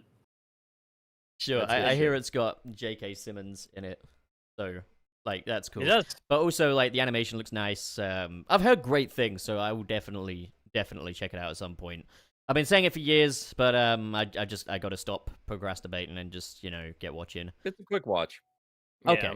Real all quick right. watch. You'll have a more fulfilling time than watching The Flash. I'll promise you that. Well, right now I'm watching the Spider-Man tokusatsu, and Oh, fair. loving it. It's fantastic. So yeah, so shall we go to main meat topic? Pup, I'll be real with you. I know you say main meat topic. I really don't think we're going to be on this very long. It doesn't matter. It's the main topic of the episode. All right, go Yeah, off, King. yeah. Fucking hell, Nick. So, the Sonic Superstars opening cutscene was dropped onto. Oh, that's Superstars. I was trying to remember the fucking subtitle of that game all morning. Continue. It's been put onto like social media and stuff, shown off now, basically, which is unique because they don't usually drop the entire opening cutscene like this early. But hey ho. Weird. And yeah, it's another one of these darling little 2D hand-drawn animated thingies that they've been kind of making into a tradition for I guess the modern classic Sonic titles, which I think is actually a really nice thing to have. Is just like, for every one of these retro Sonic games, we get a nice little accompanying animation. If they want to make that a staple of this new brand, I am completely cool with it. And it showcases a little music from the duo of T. Lopes and Jun Sonoye. So, yeah, we get a little tease at what the music is going to sound like. So, yeah, how do we feel about that little opening cutscene? Fine. Fine, and it's cute, and it's yep, serves its purpose. It's I thought it was charming. I thought it worked well, and then I saw NekoSuris. and then They I were saw the clearly way fans of people Jurassic World. were being about it. So, yeah, there has been a little bit of backlash on this one from social media. It's one of those things where I'm willing to look at it in a fairly even-handed, nuanced way. I think there is a way to kind of frame criticism, and I think it's something that a lot of people kind of struggle with. And I've seen people say, like, oh, the animators couldn't even be bothered with the smear frames and stuff like that. It's like, okay, I don't think it was that they couldn't be bothered. I think it's that this was probably produced on a limited time compared to, say, the Origins intro. Like, on one hand, I can kind of get some of the criticisms, because I would go so far as to say that this isn't as good as the animations that were made for Sonic Mania and Sonic Origins. And it's not even so much the choppiness of the animation this time, because it is a little more choppy than what we had before. For me, what kind of does it is it's very ambitious with the camera movements and angles and stuff. There's a lot of, like, the camera swings around, shows Eggman, Fang, and Trip, I think. And it swings back around to Sonic, and I think with 2D animation, it's a difficult thing to pull off. And I think it kind of struggles here. But that's all I really have to kind of say about it that's negative. I think it's one of those things where the animation of, like, Sonic Origins and Sonic Mania is some of the most pristine hand-drawn animation that I've, seen in the modern age, I guess. I haven't really watched a lot of, like, TV cartoons and stuff lately, but, like, I mean, what do you guys think? Would you say, like, the powerhouse animations and stuff from Origins and Mania are, like, pretty high-tier animation? Yeah, I think they're all fine. I think there's a clear difference between all of them. I took it more as a stylistic choice, especially after learning that this was a different studio. What I thought was funny after the wave of backlash, like we had Tyson Hess like go on social media, is like, "Oh hey, wasn't me. Like, don't want to take anybody's credit." I took that as like a very polite way of saying, "Don't blame me for it, Amy. It's I, not me." Here's what I actually wanted to posit, mm, because I, I mean, Wayne, you were already exhausted by the shit. I was exhausted by it too. I didn't want to engage with this. I don't care. Like, I understand it looks different, but it looked like a style choice to me. And now that I learned about like what studios make it, or at least there's a studio in Japan, I wanted to posit an idea. If it's a potentially problematic idea, but I'm gonna throw it out there anyway. Um, ever since Mania dropped, I've been wondering, like, why isn't that team on the next thing? I've talked about that plenty of times on this show.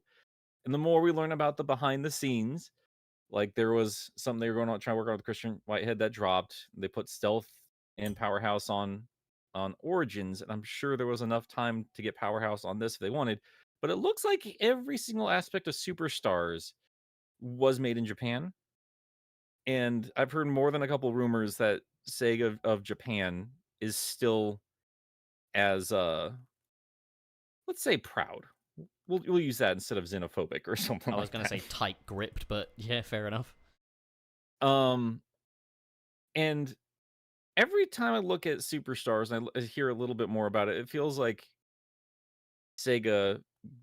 This is all headcanon, if you will. Like maybe they're a little bit like, well, we could do it too. Like we can do Sonic. They don't deserve all the praise. And I know yeah. Arzest is not Sonic Team proper, but it does still have Naoto on it, and it I don't know, man. Like the more I look at it, it's like, look, if I had the choice between giving a project to Evening Star or the guys who made Hey Pikmin and Wonder World, I'd probably give it to Evening Star. So I don't know. What do you guys think? Is this potentially Sega of Japan and Sonic Team still being like, we still know what's best and we're gonna keep it closer to home territory because we're tired of, you know, I the fans and the Americans getting all the praise? so I wouldn't doubt that. My thing is like, Sega has known in the past how to like find the right studio to do certain things. I just look at the opening for Sonic City, the Toei, like bringing them in to work on that animation. Holy shit. Um, it might be them trying to play things close to the vest. I don't know. It's my thing. My entire thing was like, and I think I said this in our group chat. I was where I was like, I don't even care if the people picking this thing apart are right. This makes me fucking tired. Is the first words on there was, I started picking this apart frame by frame, and then my brain just kind of shut off, and I was just like, this is what being a fan of something is now. This is what Yeah. this That's is the what thing, is this oftentimes is. these things are not made to be picked apart frame by frame, and it's Yeah. one of those things where I am seeing a lot of mentions of animation errors, and they are there. Like there's a few shots Yeah. where Sonic has two left hands and stuff like that. And yeah, that it's not immune to criticism. At the same time though, in a You know lot what of else had animation errors? Fucking The Lion King, well, one of yeah, the greatest masterpieces everything. of animation. Like, Almost every animation you'll find out there has animation errors. That like yeah. it's a commonplace thing when these things are being churned out at a much higher rate. And I think maybe part of the reason why Origins and Mania and stuff like that were so pristine was that maybe it wasn't like, oh, maybe it was just like, we're doing this just for Mania. Okay, we'll do one more for Origins. But it's like, now that these are going to be a tradition, we're going to keep releasing classic Sonic games, and we're going to keep, having these animated intros. It's like, okay, we got to kind of pull in the belt a little bit and allow a little bit of wiggle room now. My biggest critique of this is simply that I just think the camera movements don't do the animation any justice. And that's more of a directing problem than it is an animation problem. But even then, I would say the quality... And that's one... Sorry. That's okay. I would say the quality of what's come before is not something that I take for granted by any stretch. I would still say that just because I think what we had before was of a higher standard, that doesn't make this here bad. You know, I think this here is still really nice. Like, if they announced a Sonic TV series that looked just like this opening cutscene, it would be one of the best looking animated shows on TV right now, I would say. I can't think of a single cutscene from Frontiers or Forces that I enjoyed looking at as much as I liked looking at this intro. Yeah, exactly. Like, we've had bigger downgrades as well. I mean, fuck me. Look at, like, the Sonic Unleashed opening cutscene, and then pretty much every opening cutscene after that, unless you count the FMV for colors. But yeah, I was gonna say the same thing as Wayne too. I'm not keeping track of individual fans. Like, they could be the same fans picking apart all the same stuff, but it's just like, you guys are picking this shit apart and like just also singing the praise of a janky ass game like Frontiers. Like, just I'm fucking tired of it. I'm tired of it. I'm so fucking tired of it. I'm tired of. Yeah, I don't know. I'm exhausted by the constant Now, I'm gonna admit, like, a lot of this is me coming from the bias of also being an animator, and so that my word on that is obviously going to come from a place of I'm going to be taking it a little more personal than I need to, but I have a tendency to just kind of automatically side with other animators, and I'm just like, we don't know what was going on behind the scenes. We don't know what kind of time frame they were given to work on this. I think it looks fine. It's not on the same level of quality as the other ones, but I also don't give a shit anymore. I'm tired of trying to treat everything that comes out of this franchise like it's the end all be all, or the the greatest thing or the worst thing in the world, and trying to treat every little thing like it matters. I don't know. Fuck I it. want to pause just another quick obvious thing here. It's possible that Sega just doesn't want to give Powerhouse the money they would deserve to continue working on this stuff. I get the Yeah. feeling Maybe it's one of the Powerhouse are probably cheaper working teams. on something else for YouTube, maybe. You know, maybe like a continuation of like the Sonic Mania adventures or something. Like, that is the thing, is it's one studio and they're probably doing other things as well, so I don't rule out that we'll see Powerhouse again.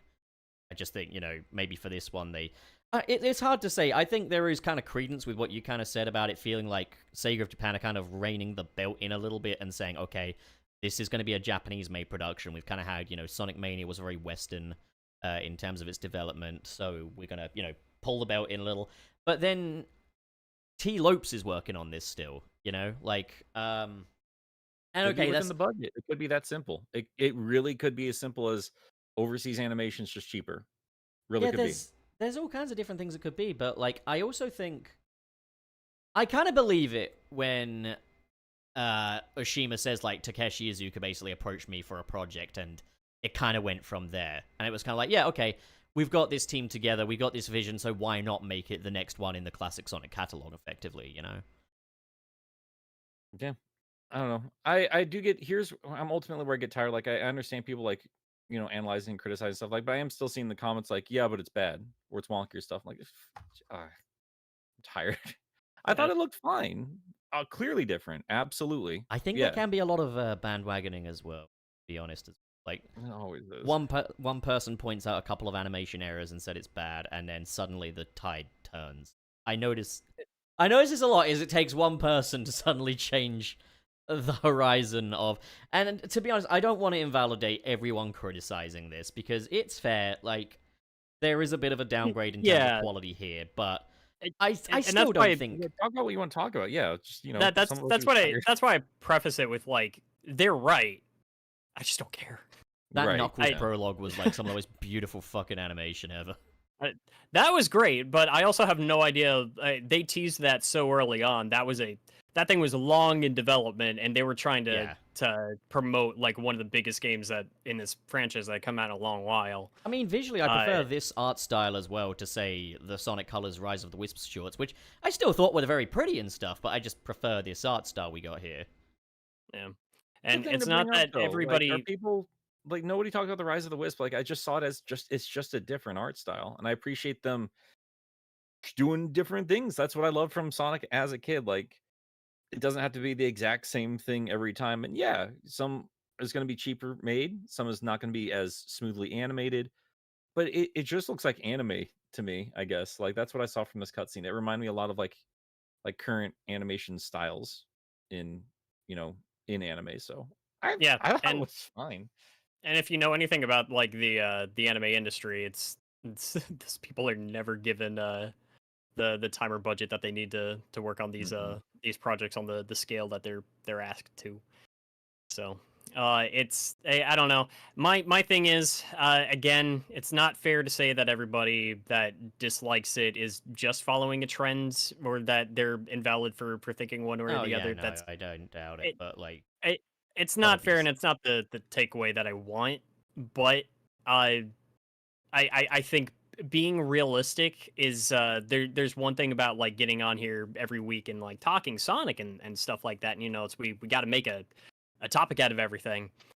I can't be bothered at this stage of my life to give this much of a shit about an opening animation for a game that was announced a couple of months ago and will be out in another 2. Like do you know what I mean? Does that make any sense? No, I I'm just understand. Yeah. Like, I think it can get tiring how like Sonic fans, and I mean, I'm sure I'm guilty of this too. I feel like Sonic fans have a tendency to hold Sonic to very weird standards. Like sometimes it's like, okay, they got it so that he jumps when you press the jump button. That's a fucking good step in the right direction, Sega. Thank you. But then it's like we get an animation out, and suddenly it's like, but I expected, the ultimate Studio Ghibli fucking experience out of this, like it's it's very bizarre to me how like in some areas Sonic is beholden to no standard whatsoever. Just as long as Sega can tie their shoelaces in the morning, we're fine.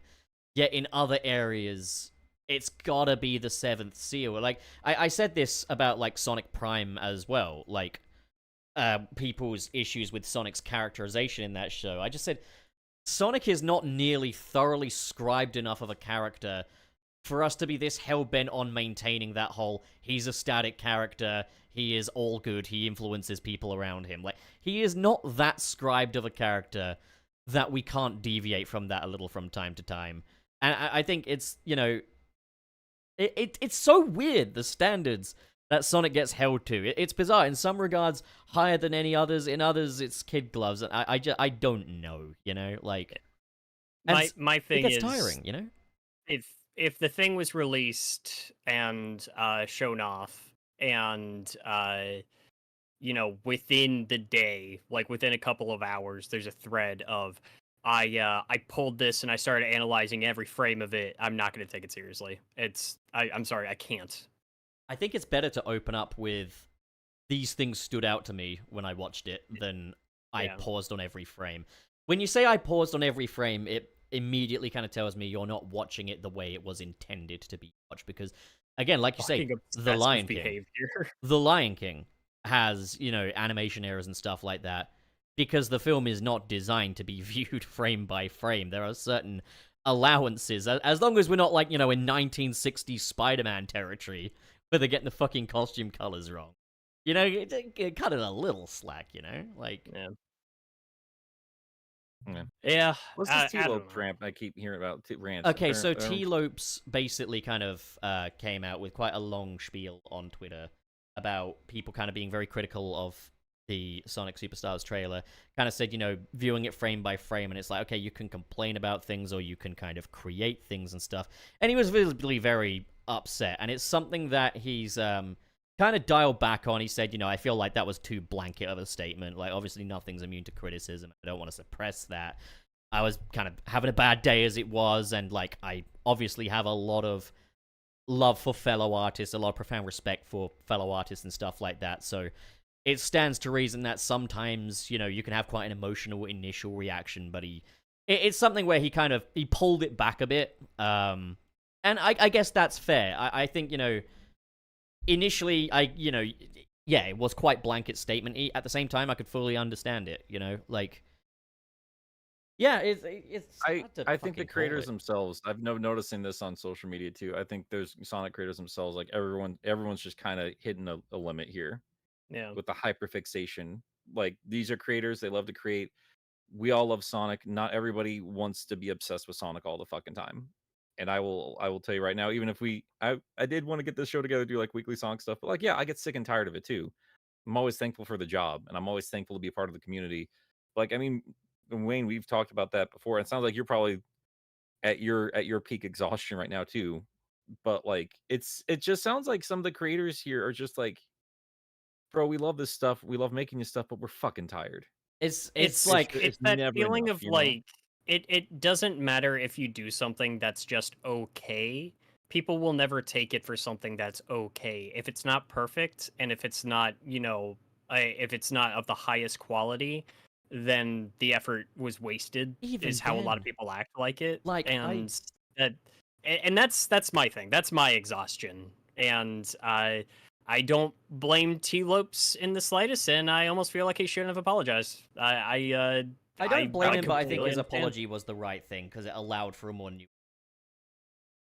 No, Yeah. I think his apology was there to save face and calm down brats who are gonna cry about it. Well, I think I get the feeling that a lot of creators that are involved in are tired of kind of the mentality of it's like 3 frames had problems out of a fucking 6,000 frame trailer. This is unacceptable. And then it's like, okay, guys, it's an error. Calm the fuck down. Everything has them. And then it's that fucking picture of Sonic chowing down on a bowl of meat. The most Yeah. fucking pretentious thing ever made. And my thing is, I don't even know if I would feel this way about this whole situation if it wasn't Sonic. Oh, but Wayne, you're settling for mediocrity. I don't care. I know, like, I'm anymore. I'm taking I the just- piss. No. I get you. I'm just like a part of this, and that is to kind of just to kind of to be fair here, is this is more of like my personal reaction to some people might not even know about that thread that was like literally just like, hey, immediately day of just this small animation, and yes, certified studying animation frame by frame is kind of standard practice, but you usually do that with high level productions, not this. And when that was the first thing that I saw in response, I was just like, this is the Sonic fandom. This is where we are. It's exhausting from our perspective, right?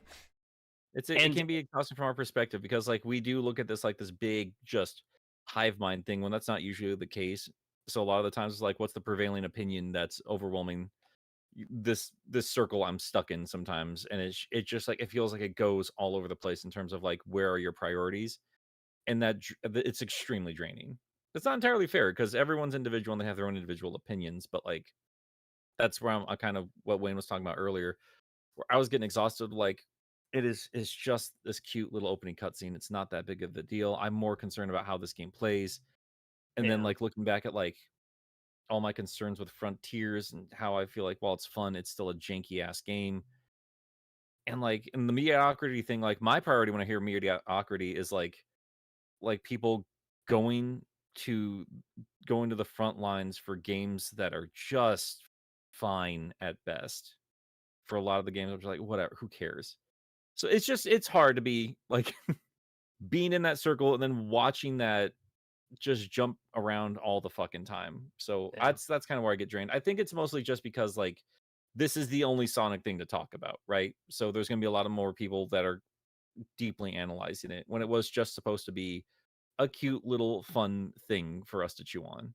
And I did want to say, it's just like, because again, I do keep seeing this come back where it's just like, are you trying to invalidate, like trying to say this looks bad? No, I'm not. And I mean, like, I mean this in a nice way, but please don't put words in my mouth. I'm not meaning it that way. Yeah, people listen This to is this. But this is go a away. this is a personal exhaustion from covering this particular franchise and dealing with a lot of the noise. A lot of it doesn't matter sometimes how well intentioned the criticisms are.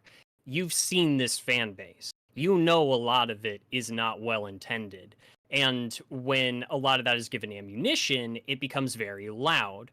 And if you're feeling defensive about having an opinion about it, think about how it feels being in that production and then just having all of that targeted at your work when you're literally just trying to do your day by day. Again, we're critics. We criticize games all the time. It would be hypocritical to say, hey, don't look at this from a critical lens or anything like that. Right. That's not the point. I'm just saying I'm tired. I'm just like it's such a I don't know, man. It's just it was just something I thought was cute, and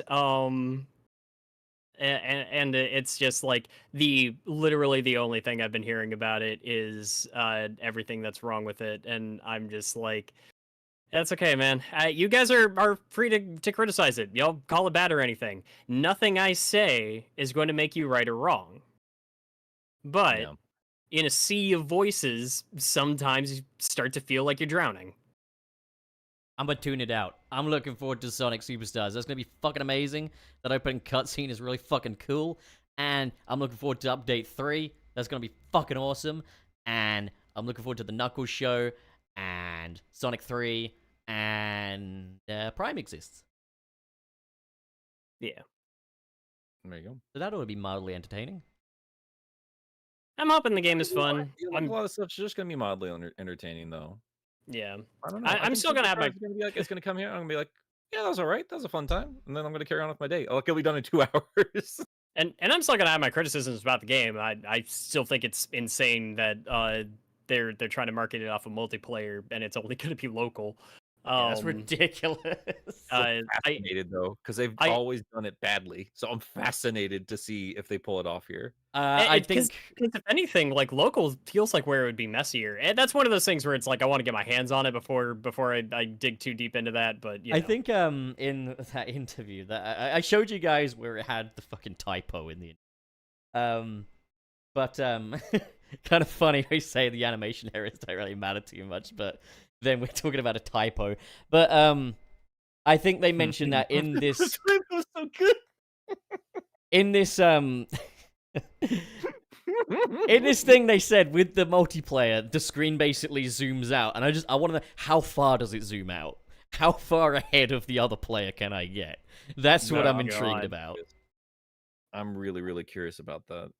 I thought the Lego games, I brought them up earlier to bash them, but now it's just like they did find a good solution for the multiplayer like that, where it used to be you had to share one screen, and I think it was like, I want to say it was the Lego Marvel Superheroes, the first one, where they started introducing, it was either that or one of the later Lego Star Wars games, where they started introducing that once you start splitting off, it starts moving into a split screen sort of thing, and I'm curious as to why they wouldn't just, I don't know, man. I'm curious maybe for a hype, why they wouldn't just add fucking online multiplayer. Yeah, that's my thing. It's like online multiplayer is just kind of where it feels like the gameplay would just work better for co-op. There's apparently so everyone has their own screen. There's apparently a battle mode that's online, so I'm intrigued to see what that is. But I get the feeling that's just effectively a glorified scoreboard, right? But is it just the Wait, the Sonic? Did you read out the typo? Oh, the typo. Oh, hang on.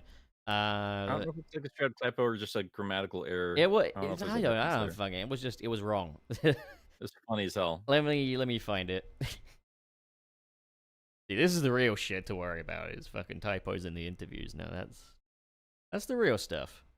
Oh god, I'm scrolling through the chat. A lot of Flash movie screenshots in here. I think I'm gonna vomit. That movie's ass. So Dustin and I were at Target yesterday. I bet he loved it. He loved it, didn't he? Oh, he had a good time with it. I'm glad he he didn't say did. it was amazing. He had a good time with it. Tell Dustin I want to be just like him when I grow up. That's fair. But we found a Flash toy, and he hit the button, and he says, "I got the need." There's a pause. He's like, and then it goes, "Just go fast." Oh wait, no, I found. That's funny, but it's not as funny as what I just fucking found. Let's read it. The typo. I'm gonna put it up on the screen. It's really funny. Let's read it out. Read it out for the audio folks. No, you got it. You got it. I will. I definitely will. Why now includes 4-player couch co-op? Brother. I noticed that too with like there was the birthday email that I got from Nintendo. Is apparently there was a typo in there. I where it was, and it's just funny. I don't know if they're just cranking out too much stuff nowadays. Yeah, it was sorry, but this offer in not yet available in your region. that was so And funny. some You people guys had have had a pointed I it also couple out. of just tweets love that that though. just kind Happy of popped birthday! off. This offer is not available in your region. Yeah. That was funny. From what I heard, it was just like a like some platinum points or something. It wasn't anything terribly special. I thought It's honestly like I how expect funny nothing, that and I'm email still was better. disappointed. it's still the Nintendo thing though. It was the most Nintendo thing. You both have had like tweets that Yeah. have just gone kind of crazy recently. I And had they're another really one funny. yesterday. I swear to God. Yeah. It's always about me having negative takes, and I don't like that. I don't want that to be what takes off all That's the the time. internet, buddy. I hate it. You might as well start, talking about how woke movies are these days. No.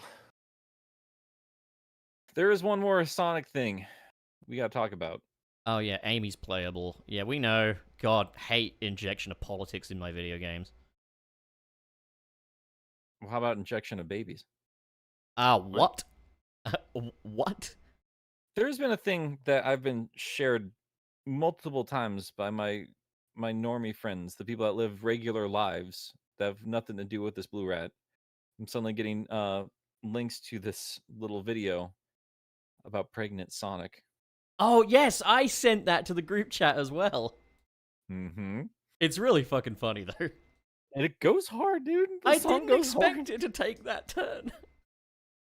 Oh my god. It was just like straight up pop punk early 2000s screamo early like pregnant Sonic. Kind of Blink 182 vibe. I'm not the stepdad. I'm the dad that stepped up. I love that stepdad as well. His voice is just hilarious. Like, So listen, good, dude. son, there's nothing wrong with pregnant Sonic.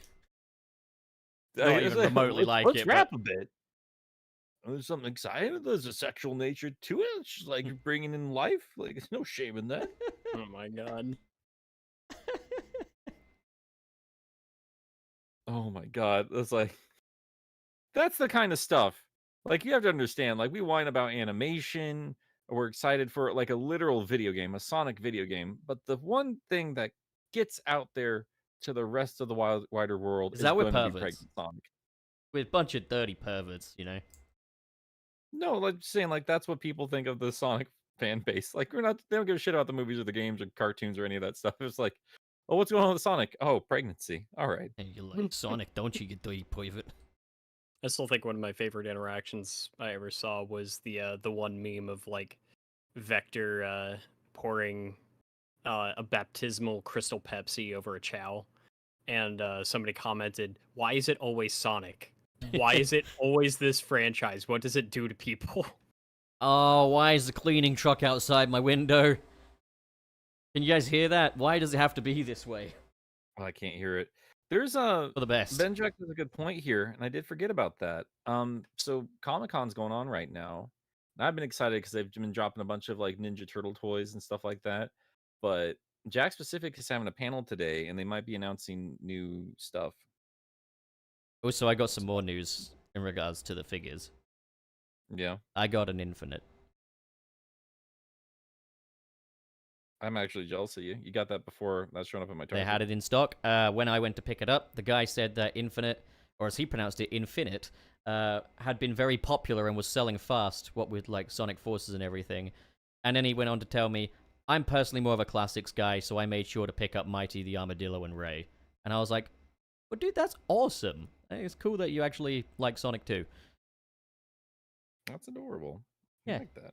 Seemed like a nice I'd dude. love to get an Infinite. Hey, I have a quick, fun, dumb theory that I just spat at you. It wouldn't make any sense, but I just would love why'd it. you do that? So Sonic Prime, right? When we see Shadow kind of, get Rainbow Prism in that first episode of season Does this mean 2. he's gay? Well, no, like I'm sure it just means like Pirate Shadow or any of this other stuff. I would love if that was like the way we got Mephiles. Like that was just like a darker part of him that was split off. And that would explain why, he's no longer as moody as he was before. Because it's all in this version of the character. I don't know. I just want Mephiles back. I want that design back. I don't need the backstory. I want that design somewhere. I want it back, but not in Prime. I mean, maybe that would be the thing to make Prime better. I don't know. But, like, The amount of times I've said, "Oh, maybe that'll be the thing to make Prime better," and then it didn't get better. I mean, yeah, all right. There's a lot of stuff where whatever with Prime. The one thing Mid-show. everyone seems to praise is Shadow. Yeah, Shadow, great. I just it's so embedded in what the show is. What I don't like about it, you know, that's the Sonic Prime cast. It's not Sonic Tails and shit. It's Sonic 9 and fucking Pirate Knuckles and shit. And it's just, I don't care. Just move on to the next one. I wouldn't mind betting that once season 3 is out and they cancel it, you'll get another Sonic show that will actually be what we wanted out of Sonic Prime from the same team. I'm sure it's gonna be like a separate show, but I imagine they'll keep the same voice cast. Yeah, It just that made me happy. I have not done any like real proper research in the behind the scenes stuff. I don't know if they've released any sort of numbers on like how it's doing or anything like that.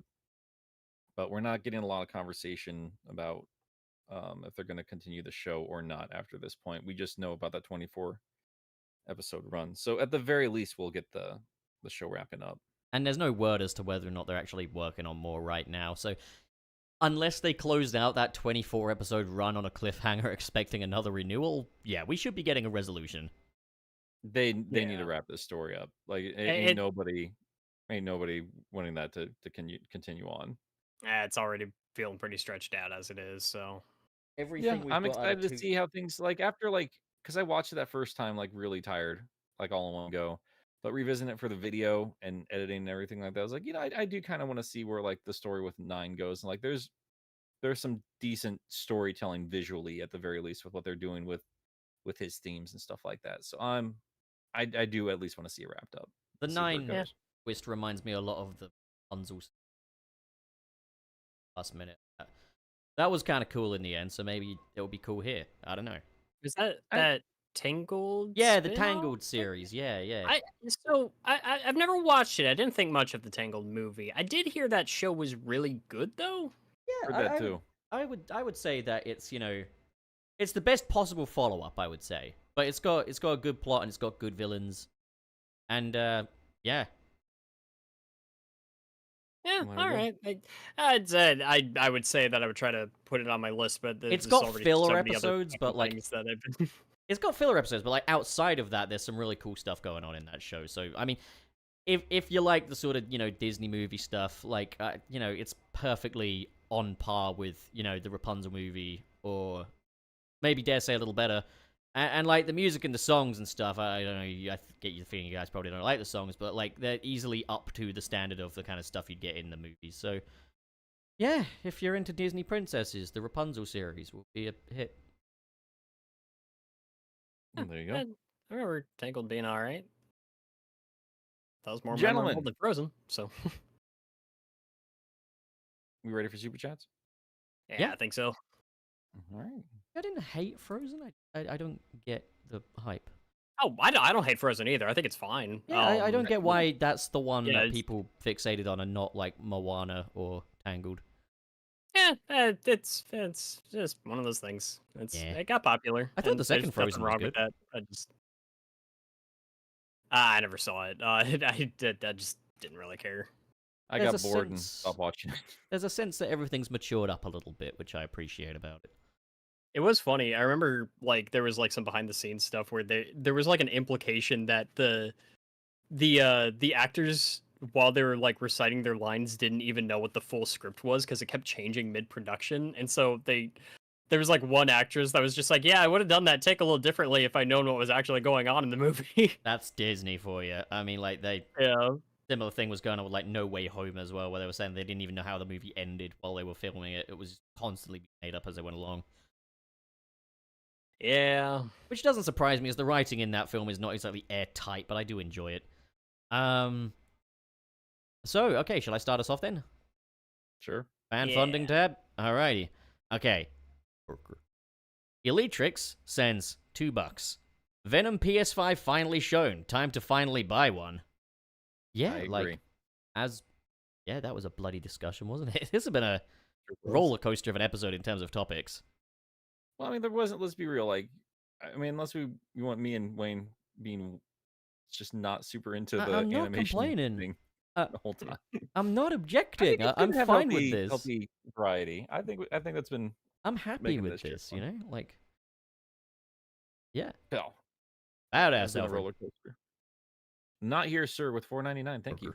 Speaking of animation, have any of you seen the movie Nimona? It's extremely charming. Recommend it to any animation fan. Both Wayne and I have seen it. I think I enjoyed it more than you, Nick. I did really love it though, and I thought it hit on some things that were kind of obvious on the surface, but I thought that they delved into what it's like to try to be accepted by people and what it's like when people are acting like they're accepting you, but they're not really. I don't know. I liked it a lot. I want to watch it again. I thought the themes felt a little blatant and they were kind of lost when it deals with an actual superpowered shapeshifter that can turn into a kaiju. That's just me. I don't know. Maybe if we ever do like a deeper discussion about that, I can kind of share why it worked for me. I suppose, Sure. but yeah, no, I loved it. I was pleased. I didn't watch I movie thought it because was it had cute. girl in it. No, What? he said he didn't watch the movie because it had Goral in it.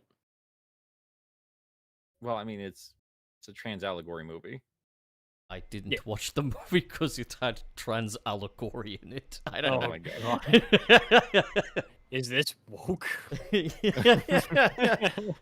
I saw No, a it's butterfly cute. I don't today know. with more than a few colors on its wings. I think it is woke agenda. It's very cute, and I think it's going to resonate with a lot of younger kids and stuff like that that need to hear some of the messages it's trying to convey. I will probably check. It's not specifically for me. It's not going to hit quite as hard, and I'm a tired old man, so some of the over energized wit grew a little taxing, but it's a good movie. It's a good movie. Yeah. Get a load of I the think type 1 ADHD fella over here. God, what a loser, am I right? I do think they should have saved that level of energy for just Nimona. When some of the other characters started acting that exaggerated, I was just like, let's reel it back a little bit. It works for her, but not for everybody. I don't think it's offensive to ask why she's got superpowers. I think that's fine. I think that's fine. For fuck's sake. It's ridiculous. We got to do Anyway. spoiler cast at some point, and we got to do Spider-Verse too, because otherwise it's literally really gotta everything do but Spider-Verse. Spider-Verse. Yeah, we gotta do Spider. That's the one thing people that watch. That's the one thing all 4 people that watch the spoiler cast want. Yeah, Oh, also we got C Man. Is that Australian dollars? Probably. It's money. It's what it is. Yeah, with a $14.99. You've done it. Did it now, Nicholas. I feel insulted by and now I'm looking for you to live up to your name and apologize. Can you guys believe the nerve of this dang Game Apologist? What did you do? I probably would have Probably did asked Simona something. why she's got superpowers. This would have been way before that. You probably did something, man. Either way, you should apologize. I don't know. I'm an ignorant old man from another time. I'm sure I've done a lot of terrible things this episode. Let's just Did you get call the your, list of your shortcomings out, and you can apologize for them one by one. Oh my god. Did you call your symbiote a parasite? Apologize! Apologize! Eddie! Oh Eggs, Eddie! I still need to watch Carnage. I have the 4K for it. I Eat just haven't those touched it all guys! yet. I can't. Sonny and Cher are best friends. The chickens are the fucking best part of that movie. Whoever had the decision of putting chickens in the movie deserves a raise. Alright, so I'm up, I presume, with our pal Jamal, $5. Happy B-Theory weekend, guys. Milk Bro Forever, Wallace, Turtle Power. Hell yeah, Jamal ain't kidding. Thanks, Jamal. We appreciate it, dude. Boat NB with $2. Thank you. Finally, Sonic Adventure DX Ultimate Deluxe Edition. I can't wait for the Game of Year edition with the free classic Sonic NFT. I can't wait for them to break the game even further. All right. That Crane? Wayne, you're up with Crimson Rise. Okay, gotcha. Crimson Rose with $2. Have you heard the song "Crushing 30s"? I I I have. think I gave it a passing listen when they dropped it. I have, and it was cute. There you go. All right. No. Pop, I think. Yes. Okay, so BD Chinoa with $2 Canadian. God, that does sound a lot nicer, doesn't it? BD Chinoa sounds much nicer than B Dickanoa. I I hate my Blue Yeti. What should I replace it with? Gave me Focusrite Scarlett 2i2. I can recommend that. I like this mic. Yeah, There I've you go. got a let's see. I've got what do I got? I got a microphone. Yeah, it's an AT 2020. It's a USB version. That was recommended to me by a couple of other creator friends, and it's been working for me so far. So, That's the key, is it has to be a gift from a content creator friend. well, it wasn't a gift; it was recommended. I had to buy it. It was a gift. Mine was a gift from Gilly. Nick, who got you yours? Me. I got it because it's green, and we still don't know if that's the microphone or one of the wires that makes the horrible staticky noises. I gotta get that figured out. I've got a green cable that was given to me by Nick, so technically this is kind of a collaboration. There you go. Alrighty. Yeah. Nick! All right. So we got Emu the fox. I'm gonna assume that's a mew. That's how you say that. But thank you.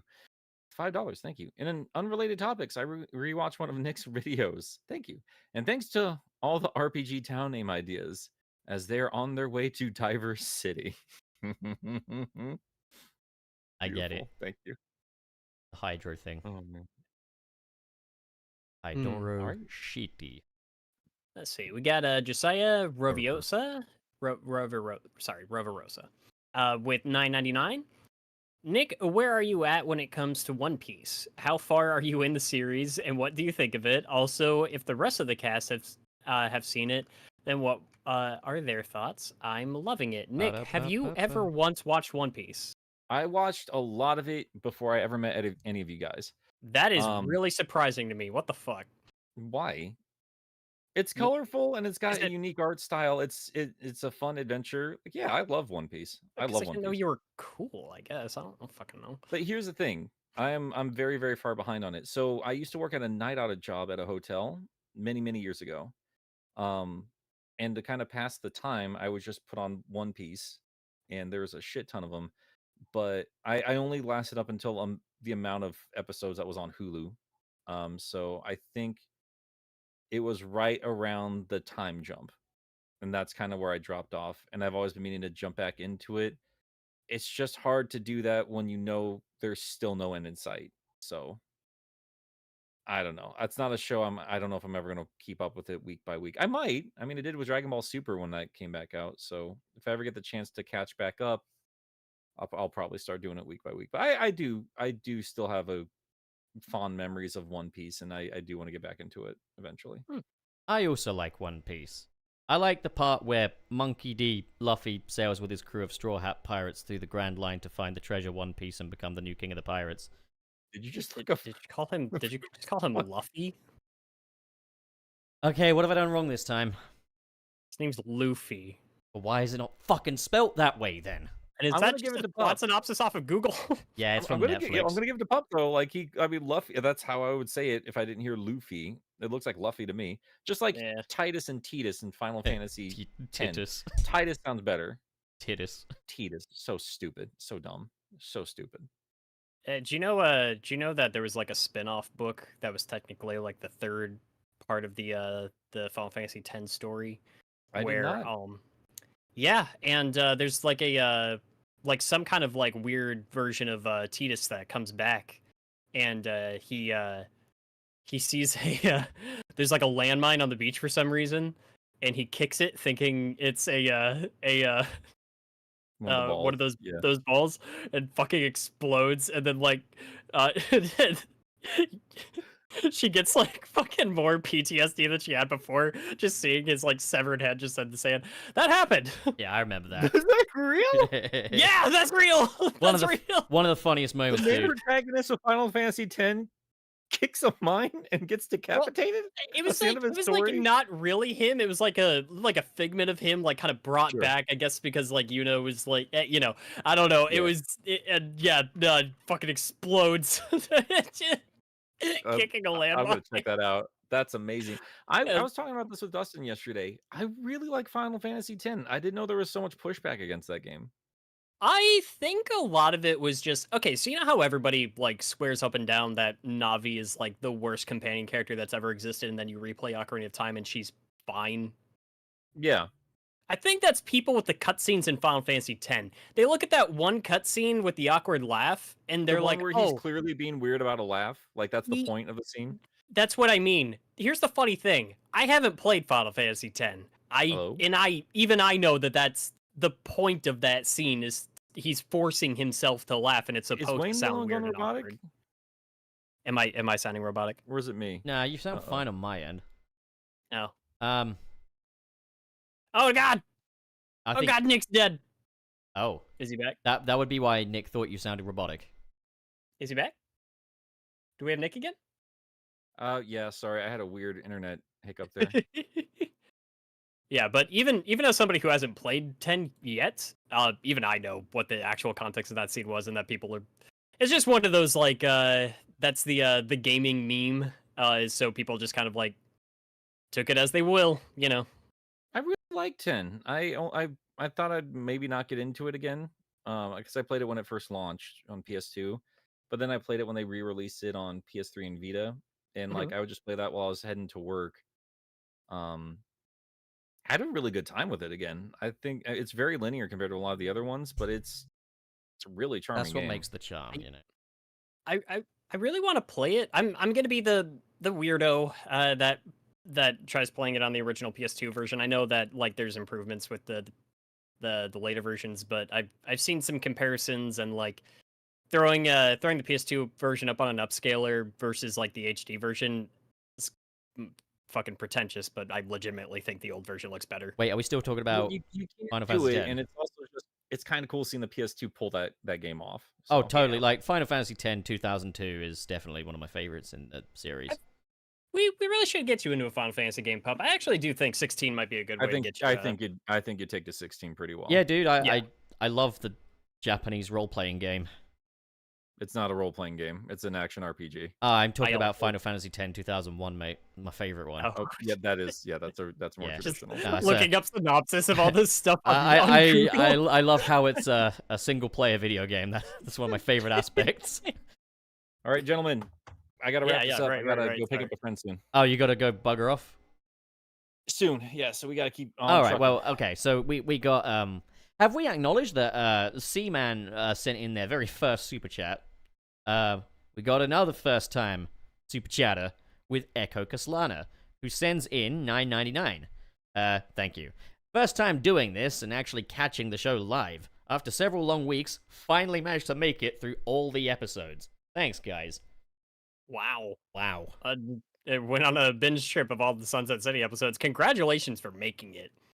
It just Well, reminds it me says of finally managed when to make it through all the episode. Do they mean this one single episode or just? I think because the episode's not That is all a over, I think they probably mean all the episodes. It I'm not gonna say it.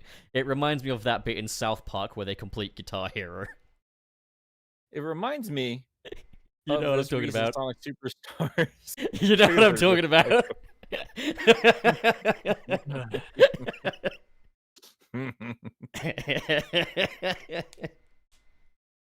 Why Let's- now 4-player episode? Let's see. We've also Alright. got That was very kind. No, really, though, that's fucking awesome. I think Nick, you have the next one. Yeah. Alex Spark with $2. Thank you. Welcome to Sunset City, where we're all Sonic'd out. Yeah, on occasion, still love the Blue Boy. Untrue. I just want to get excited about Sonic without feeling sad. And I know I can do it.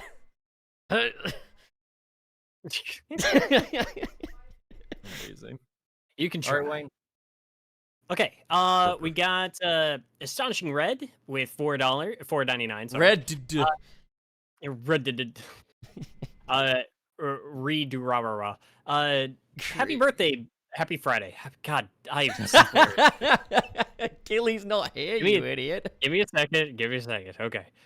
Happy Friday, boys. How often do people recognize you guys in public? Sometimes or not at all. Just curious. I went to a gaming convention like a month or two ago where not a single person recognized me, if that tells you anything. God. Nick? A couple times at a gaming convention. Couple times? Gaming convention? I mean, not super often. It's usually just us hanging out with Gilly and Ant and watching them get greeted, and then never moving across the showroom floor. That's usually how the convention scene goes there. And then Wayne and I will get bored and start walking around looking for stuff to buy. Outside of conventions, there's actually a very recent interesting story. I just moved into my new hometown, and we got a Greg's just down the street. If you Americans don't know, they sell like sausage rolls and stuff like that. Sure. Food. And I go in there, and I go up to the guy on the counter, and I'm just like, yeah, I'll just take that and a sausage roll, please. And he's like, yeah, you got it. I told you sound like a YouTuber. I was like, funny enough, I just so happened to be a YouTuber. He goes, Channel Pup. I'm like, you gotta be shitting me. How'd you deduce that from sausage roll and that, please? Like, but it was kind of amazing. It's kind of awesome. So yeah, now when I go in there and I get like a sausage roll, like last time I went in there, he was asking me, what do you think about, David Corenswet being cast as Superman? I was like, it's a great decision. I'm like, this is kind of cool. So yeah, nice dude. Shout out to the Greg's fella. There you go. Yeah. All right, whose turn is it? No. Is it Pup? Pup's turn, because I read the last one. It's Pup's turn. Okay. Right. I was thrown off when we don't have a full cast. Black Yakuzu 94 sends $5. Thank you. The funniest thing about Prime Shadow is that he's the most competent version to date and not allowed to participate in the plot. And you know what? I fully agree with that. That's fucking ridiculous, innit, Black Yakuzu 94? God damn. In it. In it, bro. I had a lot of fun with them, like going back while I was editing that video and like actually just watching him a little bit more when 9 showed up. It's like I think I was really tired by the time the finale showed up that first time around, but just like Shadow's just like carefully observing 9 and like just flat out spelling things out for Sonic and things like that. I don't know. He's really good. He's really good in that. So people having a fight outside my window. This is the true outskirts of London night, this. Who's winning? I don't know. I'm All just right, Ragcon. hearing a lot of anger. For the first ever super chat through $1 and then followed up with 10. Thank you. Bit of a goof as I figure out this super chat stuff. Long story short, just hopeful Prime isn't the end of this animation style for Sonic. Even with its flaws, it has a lot of potential. That wasn't a goof. You just meant to send us $11 because you're being real generous, Raikon. No, seriously, thank you. I fully agree. Like, if they say, we're getting another show with this animation style and it's not Prime, I'll be happy as Larry. I that's just want this voice cast to disappear. I agree. That's my thing. It's like I've bitched and moaned about Sonic Prime. It's very well animated, and I think that the work that they put into the visuals really shows. And I would like to see more of that. It's definitely a cut above of what you normally get to see from like 3D animation for TV. And without being that prick, I think Sonic Team or whoever animates these games could learn a thing or two from the Prime animation. And I know it's a different style, but here's what I'm getting at. The eyebrows. They use the eyebrows to make him look sad and stuff. And like, if they did that in the games instead of using his eyelids, that'd be kind of badass. Not gonna lie. I mean, I praised it in that first video, and I'm still gonna keep it up. Like they understand that Sonic's made for movement, and they never forget that. And even though I get a bit tired of some of the samey battles, just seeing them express themselves through action is top notch. I I think that's the strong suit of this show compared to, I think, any other bit of Sonic media I can think about. Honestly, like that's where this one stands out compared to other Sonic cartoons at the very least. So I really hope they utilize that somewhere. I would like us to get somewhere where we're like we have a stronger, like it's not just Boom where everything looks stiffer, but it's funnier. Where this is a little more dragged out, but the animation's really fluid. I really hope next time around it's a little more balanced, just a little bit more clever to really match with that amazing animation. So yeah, Yeah, it's just, right. good stuff there. This will highlight an issue for me, all right? And it's a little trivial, but like, look at he's made it look sad here. Look at his eyebrows. You notice all the sadness is just his eyelids. His eyebrows Yeah. are perfectly normal. Meanwhile, fucking even He's an action figure. even Boom, like fucking Boom. Look, that's how you do it. That's how you Am do I it. being a hypocrite here? Like comparing these animation styles while also saying I don't give a shit about the animation quality of the opening cutscene. Oh, definitely. There's a no. I would say, look, the animation quality of the opening cutscene to Superstars is still quite a cut above the animation quality of general Sonic games. I mean, especially fucking Lost Worlds emoting. I think improves a little bit in Frontiers because they start, making his ears flop down when he's sad and shit, and I think that's quite cool. But like, there's still room for improvement. I want to see him use the eyebrows. Like he's got them, use them. Hell yeah. I like to see him be a bit more expressive. I guess that's why I don't mind the opening cutscene, because even if it isn't as top quality as other classic Sonic games of recent years, it still does the job it needs to be doing. It's very expressive. I do like the dynamic camera work. Even with the more choppier frames, I still think it looks really nice and moves around nicely. But yeah, like Look at everything is these. still a step above like the cutscenes of Sonic Teams games. Look I at these need them last to two step their though. game up. Look at them. Yeah. Yeah, night and day. Yep. Night and day. All right, gentlemen. About ready to wrap it up for today? Yeah. Yeah. Play us Cool. out, Wayne. Oh. Yeah. Pup, what are you working on right now? Okay, so I am right now working on the next part of the Spider-Man retrospective series, and this episode is a big one.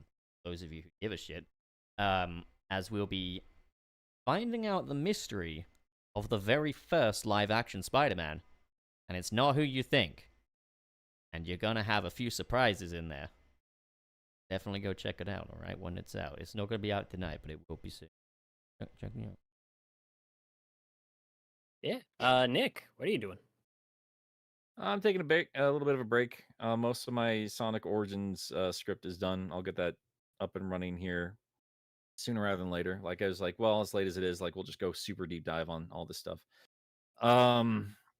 But outside of that, I just got 2 videos done this week, both of them Sonic Prime related. So we've got a video about Chaos Sonic, and I got a video just kind of giving my general thoughts about Sonic Prime Season 2. So if you want to give that any love and support, definitely appreciate that.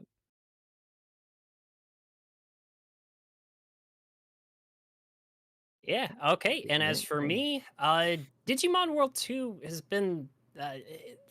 I'm working on it, and I've been saying that for like what feels like half a year at this point. But I'm hoping over the next week or two I can finally finish playing the goddamn game, and then I'm really hoping by the end of August I can have this video out there, and I'm really hoping you guys tune in for that because this is a big one, and it's taken up most of my ability to work on a lot of other projects over the past couple of years. I've also been trying to throw out more blooper reels and everything on my Patreon, so that's all there and everything like that. And I guess the only other thing to keep an eye out for is I started drawing again, and I'm trying to post more stuff on social media for artwork and everything. I want to start taking up art stuff again because I used to do that, and I've been bad about that. So, yeah. That's awesome. Nick, I've just had a brilliant idea for you. What? For next month, a theme month, alright? So like, obviously you got Mecha March Madness, November Chaotix. Ixis Norgust. to every That's really Ixis cute. Snorgus comic. That's really cute. That's really cute. That's really cute. uh, Yeah, I don't think that one's gonna do very well, but I do love the I wordplay. I do fucking respect hate the wordplay. Ixis Snorgus. He's a boring villain. Yeah, I agree. I don't Yeah. like him either. what is he? What? He's a wizard. That's It's so a Sadium Archie thing. Don't worry about it. a saddle Okay. wizard. You know, it was in I that will- I era. will not. It was in that era where it's like, oh, we got to have a villain that's not Robotnik. What should we come up with? Wizard. Fuck. Oh man, that would be pretty wizard. Surprise, surprise! It's when Ian Flynn got a hold of him, made him way more interesting. But yeah, It's literally a punchline at this point, isn't it? But Yeah. when Ian Flynn did it. yep. Yeah, you know. It's either a Well, testament alright. to how good Ian Flynn is or the shit he's working with. All right. I think that's about everything that we got for today. Nick, I know you got to be getting out of here. So thank you all for joining us. And we'll be back next week. I won't be here Ooh. next week, I don't think. No, because is there a new time Last slot? thing. Or is that the final? Ooh, no, I think it's Friday next week. But that is a good... Thank you for bringing that up. I think we said starting in August. It looks like we may actually be starting to change Ixis the August. time slot. So same time of the day, but we're going to be having to move things to Monday instead of Friday. So we'll be holding Sunset City on Mondays. Mostly just scheduling things just got kind of wonky, and we're just trying to make sure that it fits in a way where everybody can still make it. So the next one's So- still Friday, but the one after that will be the first of a Monday batch, right? At least that's my understanding. I think we'll try to have like an official announcement up once we get the rest of that sorted. Keep an eye on the Twitter. Yep. And I guess that's all we got.